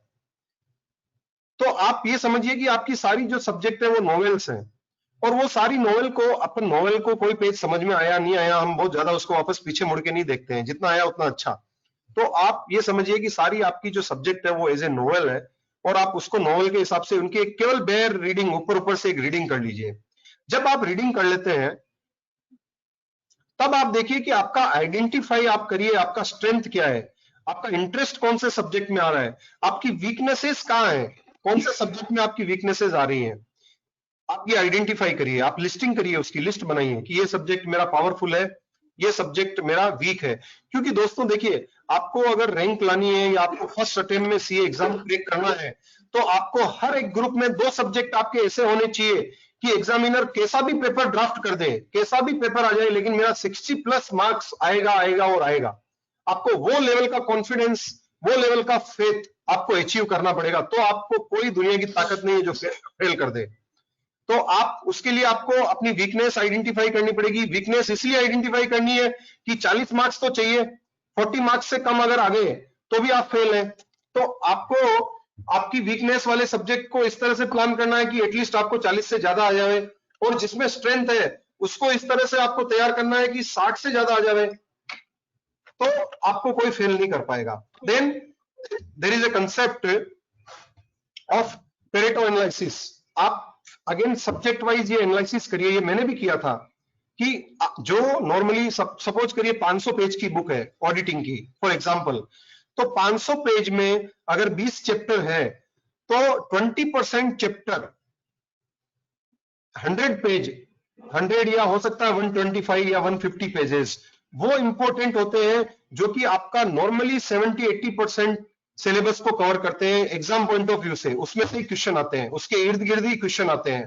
तो आपको सब्जेक्ट वाइज वो आइडेंटिफिकेशन करना बहुत इंपॉर्टेंट है कि कौन सा टॉपिक कौन से सब्जेक्ट में ज्यादा इंपॉर्टेंट है। जब आपने वो पेरेटो एनालिसिस कर लिया कि यार ये 20 चैप्टर में से मुझे लगता है कि ये 6 चैप्टर इंपॉर्टेंट है, अगेन वो 6 चैप्टर में फिर से वो पेरेटो एनालिसिस आप लगाइए कि वो 6 चैप्टर में भी कितनी सारे टॉपिक्स उस 6 चैप्टर के कि जो ज्यादा इंपॉर्टेंट है और कितने सारे कम इंपॉर्टेंट है। फिर आप जब वो आइडेंटिफाई कर लें तो आपको अपना लिस्ट बना लीजिए कि ये ज्यादा इंपॉर्टेंट है, एक लिस्टिंग कर लीजिए उन सबको। लिखना मत भूलिए, हर चीज को आप लिखिए, नहीं तो क्या होगा कि आज आपने सोचा, आपने नोट नहीं किया तो कल आप भूल जाएंगे। हर आदमी में शॉर्ट टर्म मेमोरी लॉस होता है, इसलिए आप ये सारी प्लानिंग में कह रहा हूं आपको, ये सब सारी प्लानिंग आप एक डायरी में नोट करिए, हर चीज, हर एक सब्जेक्ट की कमांड। मेरे पास यहां तक होता था कि समझिए ऑडिटिंग में मेरे को अगर 4 बुक्स पढ़नी थी ऑडिटिंग में, तो 4 बुक्स का नोट्स मेरे एक डायरी में लिखा रहता था कि ये चैप्टर मुझे इस बुक में से पढ़ना है, ये चैप्टर के नोट्स मुझे इसमें से रेफर करने हैं, दूसरा चैप्टर मुझे उस बुक से पढ़ना है। तो ये सारी प्लानिंग आपके पास रिटर्न में होनी चाहिए। देन सोल्व सैंपल पेपर्स, आपने जब ये सारा एनालिसिस कर लिया तो आप अलोकेट करिए टाइम को, आप टाइम का अलोकेशन करिए। उसके बाद आप टाइम का अलोकेशन करिए कि जो चीजें इंपॉर्टेंट है, जो सब्जेक्ट इंपॉर्टेंट है, जो टॉपिक इंपॉर्टेंट है, उस पर आप ज्यादा टाइम अलोकेट करिए और जो कम इंपॉर्टेंट है उस पर कम टाइम अलोकेट करिए। देखिए ड्यूरिंग द आर्टिकलशिप में 2 सब्जेक्ट डेली पढ़ता था, 2 सब्जेक्ट 2 से 3 घंटा मैं डेली पढ़ता था। इसका एक सबसे बड़ा मैं एग्जांपल आपको दूं तो मेरा कॉस्टिंग पुअर था, इनकम टैक्स में 2-3 टॉपिक्स पुअर थे। तो मेरा दोस्त संदीप अग्रवाल, हम हॉस्टल में थे आरबीजी में, तब मैंने एक दिन उससे कहा कि यार हम लोग आर्टिकलशिप के बाद, जब मेरे एग्जाम में 2 साल बाकी थे फाइनल्स के, तो मैंने कहा आर्टिकलशिप के बाद हम खाना खाते हैं और ऐसे ही टाइम पास करते हैं और 10-11 बजे तक गप्पे लगा के सो जाते हैं, तो क्या हम एक स्टडी ग्रुप बनाए क्या आपस में मिलके, तो पढ़ाएंगे और बच्चे पढ़ेंगे। तो बोलेगा पढ़ाएगा कौन और पढ़ेगा कौन। तो मैंने उसको बोला यार एक काम करते हैं, 7 दिन का मुझे अगर तू टाइम देता हो कमिटमेंट, तो मैं पढ़ाने के लिए तैयार हूं। तो वो बोले तेरे से पढ़ेगा कौन। तो मैंने कहा तू बैठ जा 7 दिन मेरे साथ 1 घंटे के लिए, और 7 दिन बाद अगर कोई दूसरे बंदे, अगर स्टूडेंट्स नहीं आते पढ़ने के लिए, अपने फ्रेंड्स अट्रैक्ट नहीं होते हैं, तो अपन इसको आइडिया को वहीं पे ड्रॉप कर देंगे। तो दोस्तों हमने वो चालू किया वहां पे आरवीजी हॉस्टल में, और हमारे टाइम के लोगों से आप पूछ सकते हैं, उस समय वहां एक छोटा सा हॉल हुआ करता था जिसमें 20 जनों की कैपेसिटी थी बैठने की। अभी तो काफी अच्छा ऑडिटोरियम बन गया वहां पे 40-40 लोग बैठा करते थे। हमारा पूरा लाइफ ही चेंज हो गया। हम आर्टिकलशिप करने के बाद आते, खाना खाते और उसके बाद उस रूम में जाते और कोई भी टॉपिक लेते और उस पर डिस्कस करते। मैं पढ़ाता था, सबके लिए ओपन था, कभी कोई और पढ़ाता था। तो उससे हमको इतना बेनिफिट मिला कि कई सारे क्वेश्चंस तो जब हमने एग्जाम दिया तो कई सारे क्वेश्चंस तो ऐसे आ गए जो मैंने वहां पढ़ाए हुए थे, तो मैंने एज इट इज वो लिख दिए वहां पे। तो आपका time allocation is very important कि आप अपना टाइम कहां पे इन्वेस्ट कर रहे हैं, किन कामों में इन्वेस्ट कर रहे हैं, पढ़ाई में इन्वेस्ट कर रहे हैं, पढ़ाई में भी कर रहे हैं। तो माइक्रो मैनेजमेंट आपको आना चाहिए कि आप कौन सा सब्जेक्ट पढ़ रहे हैं, कितनी देर पढ़ रहे हैं, कौन सा टॉपिक पढ़ रहे हैं, उस टॉपिक के अंदर भी आप क्या चीज पढ़ रहे हैं, इतनी कमांड आप में होनी चाहिए। और जब आप ये सब में आप फोकस और कमिटमेंट रखेंगे, तो फोकस और कमिटमेंट के साथ आप ये करते रहिए, डेली रिवीजन, डेली नोट्स। देखिए अभी मैं ये चीज अगेन वेरी इंपॉर्टेंट है कि डेली रिवीजन एंड नोट्स क्या है। मैं आप लास्ट के 3.5 महीने सीए फाइनल के एग्जाम में ऐसा कोई भी दिन नहीं निकला एग्जाम से 10-15 दिन पहले छोड़ के कि मैंने अपने 10 सब्जेक्ट, 8 सब्जेक्ट होते थे लेकिन मैंने 10 सब्जेक्ट में डिवाइड किया था 10 सब्जेक्ट में, 10 ही सब्जेक्ट को मैं डेली नहीं पढ़ा हूं। मैंने हर सब्जेक्ट को डेली पढ़ता था। मैं हर सब्जेक्ट को लास्ट के 3 महीने हर सब्जेक्ट को मैं डेली पढ़ा हूं। उसमें मैं कैसे डिवाइड करता था कि जैसे समझो एक सब्जेक्ट मेरा कंप्लीट हो गया तो मैं क्या करता था, उस सब्जेक्ट को हाफ एन आवर अलॉट करते था।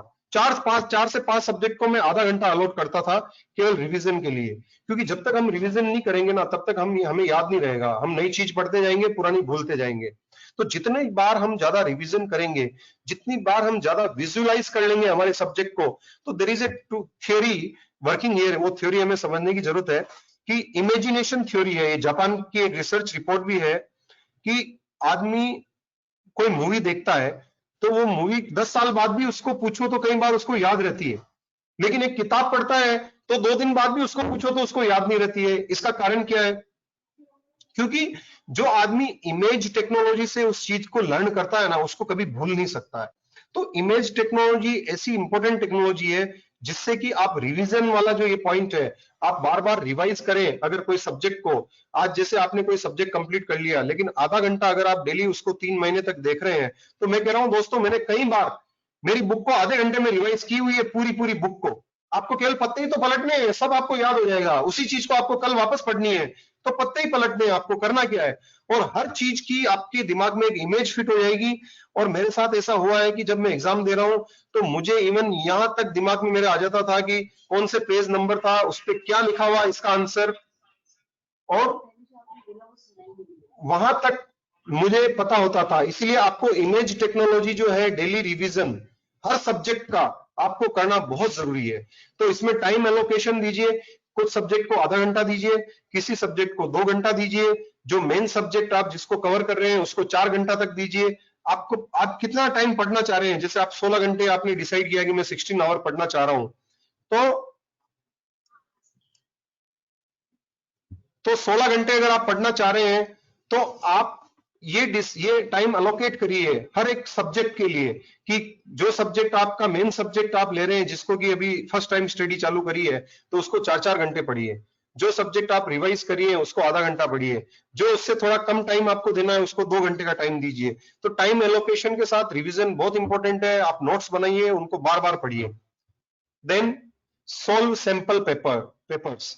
तो अभी जो मैं बता रहा था कि पास्ट चेयरमैन जो थे अपने, उन्होंने भी यही बोला था कि एग्जाम देने से पहले आपको एटलीस्ट हर सब्जेक्ट के कम से कम 5-5 पेपर घर पे बैठ के सोल्व करने चाहिए।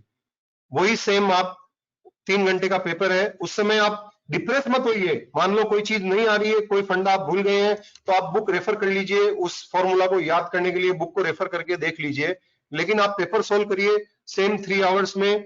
उस पेपर सोल्विंग से आपको पता लगेगा कि मैं लिखने में की प्रैक्टिस भी हो जाएगी, और आपको ये पता लगेगा कि मैं कहाँ पे कमजोर हूं, क्या चीज मुझे कम याद रह रही है, ताकि आप उस चीज को इंप्रूव कर सकें, उस चीज को एक्सपीरियंस कर सकें, ताकि जो आपका बचा हुआ टाइम है। कई बार लोग कहते हैं ना कि यार एग्जाम पेपर, एक्चुअल में एग्जाम अपना मई में है, मैं अप्रैल में पेपर सोल्व करूंगा।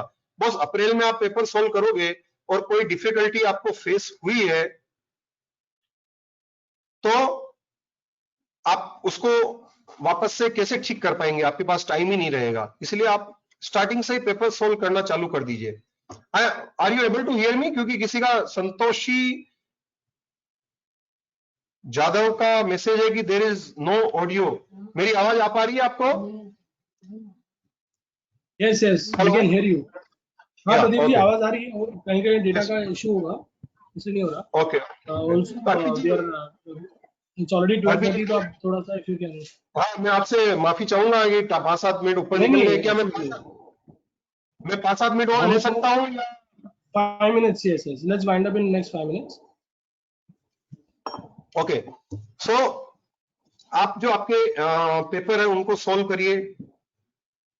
कम से कम 2-3 महीने पहले से आप ये एक्सरसाइज चालू कर दीजिए, ताकि आप आइडेंटिफाई कर सके कि आप कहाँ पे पुअर है, कहाँ पे वीकनेस है, कहाँ पे मिस्टेक है, कहाँ पे आप चीजों को भूल रहे हैं, कौन सी चीजों को भूल रहे हैं। Then love your books. आप अपनी किताबों से प्यार करिए। जब आप अपनी, दोस्तों ये बहुत बढ़िया टेक्निक है, जब आप अपनी किताबों से प्यार करेंगे तो आप 16 नहीं 18 घंटे तक आप स्टडी कर पाएंगे। आपको मजा आना चाहिए किताबें स्टडी करने में, पढ़ने में, तभी आप 10 बुक को, एक सब्जेक्ट को डेली पढ़ पाएंगे। अगर आप किताबों से प्यार नहीं करेंगे, आप उसको मजबूरी समझ के पढ़ेंगे, तो आप पढ़ ही नहीं पाएंगे। Then last hour planning. आपकी लास्ट आवर प्लानिंग भी बहुत इंपॉर्टेंट है। जब आप एग्जाम देने जाते हैं तो मैं देखता हूं कई बच्चे लास्ट तक बुक को साथ में ले जाके पढ़ते हुए जाते हैं। उनके फादर उनको गाड़ी में छोड़ने जा रहे हैं, या वो कहीं ट्रेन में बैठ के जा रहे हैं, ऑटो में बैठ के जा रहे हैं, तो बुक उनके हाथ में है और पढ़ते हुए जा रहे हैं बुक में। और एग्जाम सेंटर में जाएंगे, जब तक वो घंटा बेल एक बजती है, बेल बजेगी नहीं तब तक बुक उनके हाथ में रहेगी। अरे भैया, आपने 3 साल आपको मिले सीए फाइनल के एग्जाम प्रिपरेशन के लिए, उसमें अगर आप नहीं पढ़ पाए तो लास्ट में क्या कर लोगे? तो जो मैं करता था, जैसा अभी अर्पित जी ने बताया आर्ट ऑफ लिविंग, ये मैं एकदम अर्पित जी इसको कनेक्ट कर रहा हूं कि आर्ट ऑफ लिविंग की एक्सरसाइज जो सोहम क्रिया है, मैं जैसे ही एग्जाम का जिस दिन होता था, एग्जाम देने से एग्जाम टाइम के 1 घंटे पहले, 1 से 1.5 घंटे पहले मैं मेरे बुक्स को दूसरे रूम में रख देता था और ये आर्ट ऑफ लिविंग की सुदर्शन क्रिया करता था। ये सुदर्शन क्रिया करने के बाद मैं 5 से 10 मिनट का शवासन करता था, रिलैक्स होता था, प्राणायाम योगा ये करके फिर मंदिर जाके सीधा एग्जाम हॉल में जाता, किसी से कोई डिस्कशन नहीं करता था, सीधा एग्जाम दिया और अपने घर पे आ जाता था। न कोई पेपर का डिस्कशन कि मैंने पेपर में क्या लिखा, क्या पेपर अच्छा हुआ, क्या पेपर बुरा हुआ, उस पे कोई कंसंट्रेशन नहीं, क्योंकि past is not in our control. जैसा पेपर हुआ अच्छा हुआ, now future is in our control, present is in our control. तो आपको ये लास्ट आवर प्लानिंग करना बहुत जरूरी है। अपने दोस्तों से डिस्कशन मत करिए एग्जाम के टाइम पे कि अरे कोई बोलेगा अरे यार तूने ये पढ़ा नहीं पढ़ा, ये तो बहुत इंपॉर्टेंट है, ये तो आएगा, तो आपका कॉन्फिडेंस ही लूज हो जाएगा कि यार मैंने तो ये पढ़ा ही नहीं। तो आप लास्ट टाइम पे, जब आप एग्जाम के दिनों के टाइम पे, आप कोई भी दोस्तों से डिस्कस मत करिए कि आपने क्या पढ़ा क्या नहीं पढ़ा। आप अपने आप पे भरोसा रखिए, बिलीव इन योरसेल्फ कि आपने जो पढ़ा वो अच्छे से पढ़ा है और उसी में से आने वाला है और आप उसको अच्छा से करके आने वाले हैं। Then persist until you succeed. जब तक आप सीए नहीं बन जाते हैं, जब तक आप पास नहीं हो जाते हैं, तब तक ये फॉर्मूला को आप अपनाते रहिए। आप हमें 100% आप पास होंगे, कोई आपको, दुनिया की कोई ताकत आपको फेल नहीं कर सकती है। परसिस्टेंस इज वेरी इंपॉर्टेंट, क्योंकि लोग ये परसिस्टेंस की कमी के कारण ही कई लोग छोड़ देते हैं, जबकि उनको पता नहीं है कि वो अपने गोल को 95% तक अचीव कर लिया है उन्होंने, लेकिन after completion of 95%, after achievement of 95%, केवल 5% लेफ्ट रहता है और वो गिव अप कर देते हैं। उनको पता ही नहीं कि मेरे को केवल अभी 5% मेहनत ही और करनी है, मैंने 95% मेहनत कर चुका हूं मैं, बट 5% के लिए वो गिव अप कर देते हैं। तो सोचिए वो अपने आप का कितना बड़ा नुकसान कर रहे हैं।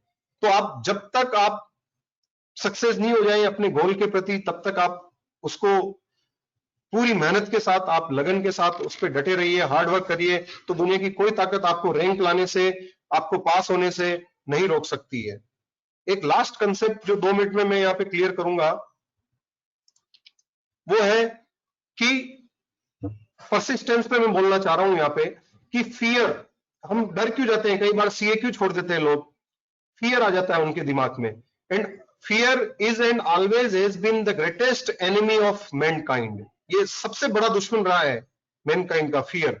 And normally there are 2 type of fear, the fear of failure and the fear of rejection. जब हम सीए फाइनल का अटेम्प्ट देते हैं तो फेल हो जाते हैं, फिर वापस देते हैं फेल हो जाते हैं, फिर देते हैं फिर फेल हो जाते हैं, तो हमें डर सा लगने लग जाता है कि यार मैं अब की बार फिर फेल नहीं हो जाऊं, फिर फेल नहीं हो जाऊं। और एक फियर ऑफ रिजेक्शन होता है कि यार मेरे पेरेंट्स क्या बोलेंगे, मेरे फ्रेंड्स क्या बोलेंगे, मेरे सोसाइटी वाले क्या बोलेंगे कि ये बच्चा तो बार बार फेल हो रहा है। लेकिन ये फियर से हमें ओवरकम होना है। आप टेम्पररी इसी फियर को अपना गोल बना ले, शॉर्ट टर्म गोल बना ले। ये फियर से आपको ओवरकम कैसे होना है, ये फियर के रिलेटेड आप यूट्यूब पे वीडियो देखिए, इसी को गोल बनाइए, इस फियर को ओवरकम करिए, क्योंकि आप जितना सेल्फ डिसिप्लिन में रहेंगे आप इस फियर को कंट्रोल कर पाएंगे। और दोस्तों, डर के आगे ही जीत है हमेशा। बड़े से बड़ी चीज जिंदगी में, देखिए आपका इंतजार किसी पर्वत की ऊंचाई को कम नहीं कर सकता, आपका इंतजार किसी पर्वत की ऊंचाई को कम नहीं कर सकता। किसी भी दिशा में सही, आपको किसी भी दिशा में सही चलना तो आपको पड़ेगा। तो आपको दोस्तों चलना तो पड़ेगा, आपको हार्ड वर्क तो करना पड़ेगा। ये चाहे भगवान है उनको भी करना पड़ता है, हम तो इंसान हैं।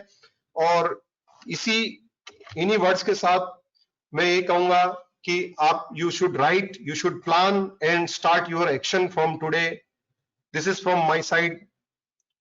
और अगर यहाँ पे कोई क्वेश्चन है, अगर अर्पित जी परमिट करें तो हम 1-2 क्वेश्चन ले सकते हैं, किसी का कोई कंफ्यूजन है तो। Sir, I think it was a fantastic session. Thank you, Pradeep ji. We really enjoyed hearing you, and questions का panel आपके पास ही है. But I think if you have shared your phone number and your details, email ID, I would request अगर anyone would have questions, so please feel free to connect with Pradeep ji, and I think he'll be more than happy to help all of you, because I think you have come to that stage now that you are now in total guiding, motivating and mentoring people. So be it that as it may, please help and guide all these students and help our CA fraternity. Today, I also recognize the presence of CA Murtuza Kachwala, the Secretary of WIRC. I think it's all because of WIRC, the Chairman Lalit Bajaj, Murtuza Kachwala ji, Anand Jakhotia and Vishal Doshi, that we've been able to do these sessions back to back daily without any break, with different and variety of aspects. I also have Dania Supariwala. So I would request first Murtuza ji, the secretary, to give closing remarks, and I'll request Dania to please give the heartiest vote of thanks for this session. Murtuza ji, over to you, please. Murtuza ji, most welcome sir. I am Pradeep Kabra. बहुत बहुत स्वागत है sir. और मुर्तजा जी के बारे में मैं कहना चाहूंगा, बहुत लर्नेड आदमी है और हमेशा he is a good motivator also, हमेशा मोटिवेट करते रहते हैं लोगों को. मुर्तजा जी, आपका स्वागत है इस सेशन में. Yes sir. First of all, Pradeep ji, thank you very much for such kind words. And let me first thank Arpit Kabra for Arpit, really hats off to you for taking the lead in organizing this full series, identifying the speakers, getting different subjects from direct tax to indirect tax to personality development to X, Y, and Z, and so many different things, Arpit. And it is really going on well. And every day we are seeing that we are having 600, 700, 800 participants. So really hats off to your dedication, Arpit. And I would also like to thank the whole team WIRC, Mishra ji, Seema, Subhash, Vaibhav, for helping us in doing these events every day. Pradeep ji, like coming to you, I should really thank you, your dedication also. I am seeing like almost आपका महीने में 10-15 lecture होता होगा और अभी lockdown में तो शायद ज्यादा हो रहा है. So the type of knowledge which you are spreading to the participants and on different subjects. And again, today's subject was also a real excellent subject. And I was listening to it, and you were like giving them tips on how they should study. But I leave that to Dania because she is going to do the formal vote of thanks for this session. But really, thank you for all the efforts. And on the IP side also, the work which you are doing is really commendable. And friends at WIRC, we are planning a lot more. And we will keep you updated on multiple things. So there is an international tax series, there is an internet series, there is one session, like one program with the Bombay Chamber of Commerce and Industry which you are planning. So I or Arpit will keep in touch with you guys and keep on communicating to you on a regular basis. So with that, let me stop here, and Arpit, thank you. Thank you sir, thank you काजवाला जी. और ये sir ये सारा possible हो पा रहा है आप लोगों की टीम से, क्योंकि WIRC में आज की तारीख में ऐसी टीम है कि ललित जी बजाज, आप मुर्तजा सर, अर्पित जी, मनीष जी, आपकी जो टीम है, really it is a wonderful and very motivating. क्योंकि मैं देखता हूं सर कि मेरे पास भी फोन केवल एक जने के नहीं आते हैं सर, आप सब लोग मोटिवेशन करते रहते हैं, हम लोगों को प्लेटफॉर्म देते हैं ताकि हम हमारे व्यूज और नॉलेज को शेयर कर सकें. So once again on behalf of all students also thank you very much for full team. Thank you. Right. Thank you, Pradeep ji. I would now request Dania to please come in and give a heartiest vote of thanks and a well-deserved vote of thanks for this session today. Yeah. Thank you, Pradeep sir, for your valuable inputs on the session. It was a wonderful session indeed. We all aspire to learn to become like you and spread at least to spread vibes like you that you are doing to the community. Thank you so much. And the goals, the session, as a student, listening to all of it as a student, it was indeed motivating and it was indeed very much useful for our lives. Thank you, Arpit sir. Thank you, Murtuza sir. Thank you, Manish sir, and the whole WIRC. Thank you, Lalit sir, for the guidance under which all this is happening. And I would also like to thank all the students who are supporting and motivating us to carry on these webinars. Thank you, Dania. I request all the participants, this doesn't end here. Tomorrow we are meeting again after this exciting session. We are having tomorrow how to read fast, how to read effectively, and how to read in a very quick manner and grasp things in a very efficient manner in a short time. We have a Srinivas Vakati tomorrow with us. So same time 11 to 12:30, the links will be circulated to you today. through mass emails from Board of Studies also and from WIRC also. So make sure you connect with us tomorrow, and we see you again tomorrow at 11 o'clock. Thank you, everyone. Have a great time. Stay safe. Thank you, Murtuza bhai. Thank you, entire WRC. Thank you, Mishra ji and RPG, इसका recording हुआ Arora है क्या? ji. Recording हुआ है क्या? Yes, yes. Pradeep ji. Yes, Pradeep ji. I'll share it with you. Okay. Thank The you, sir. recording and the material also that you have shared will all be uploaded on WRC website under student section. So all of you can please go there and fetch and see the recording again and again. Thank you, sir. Thank you so much. All right. Thank you. Thank you.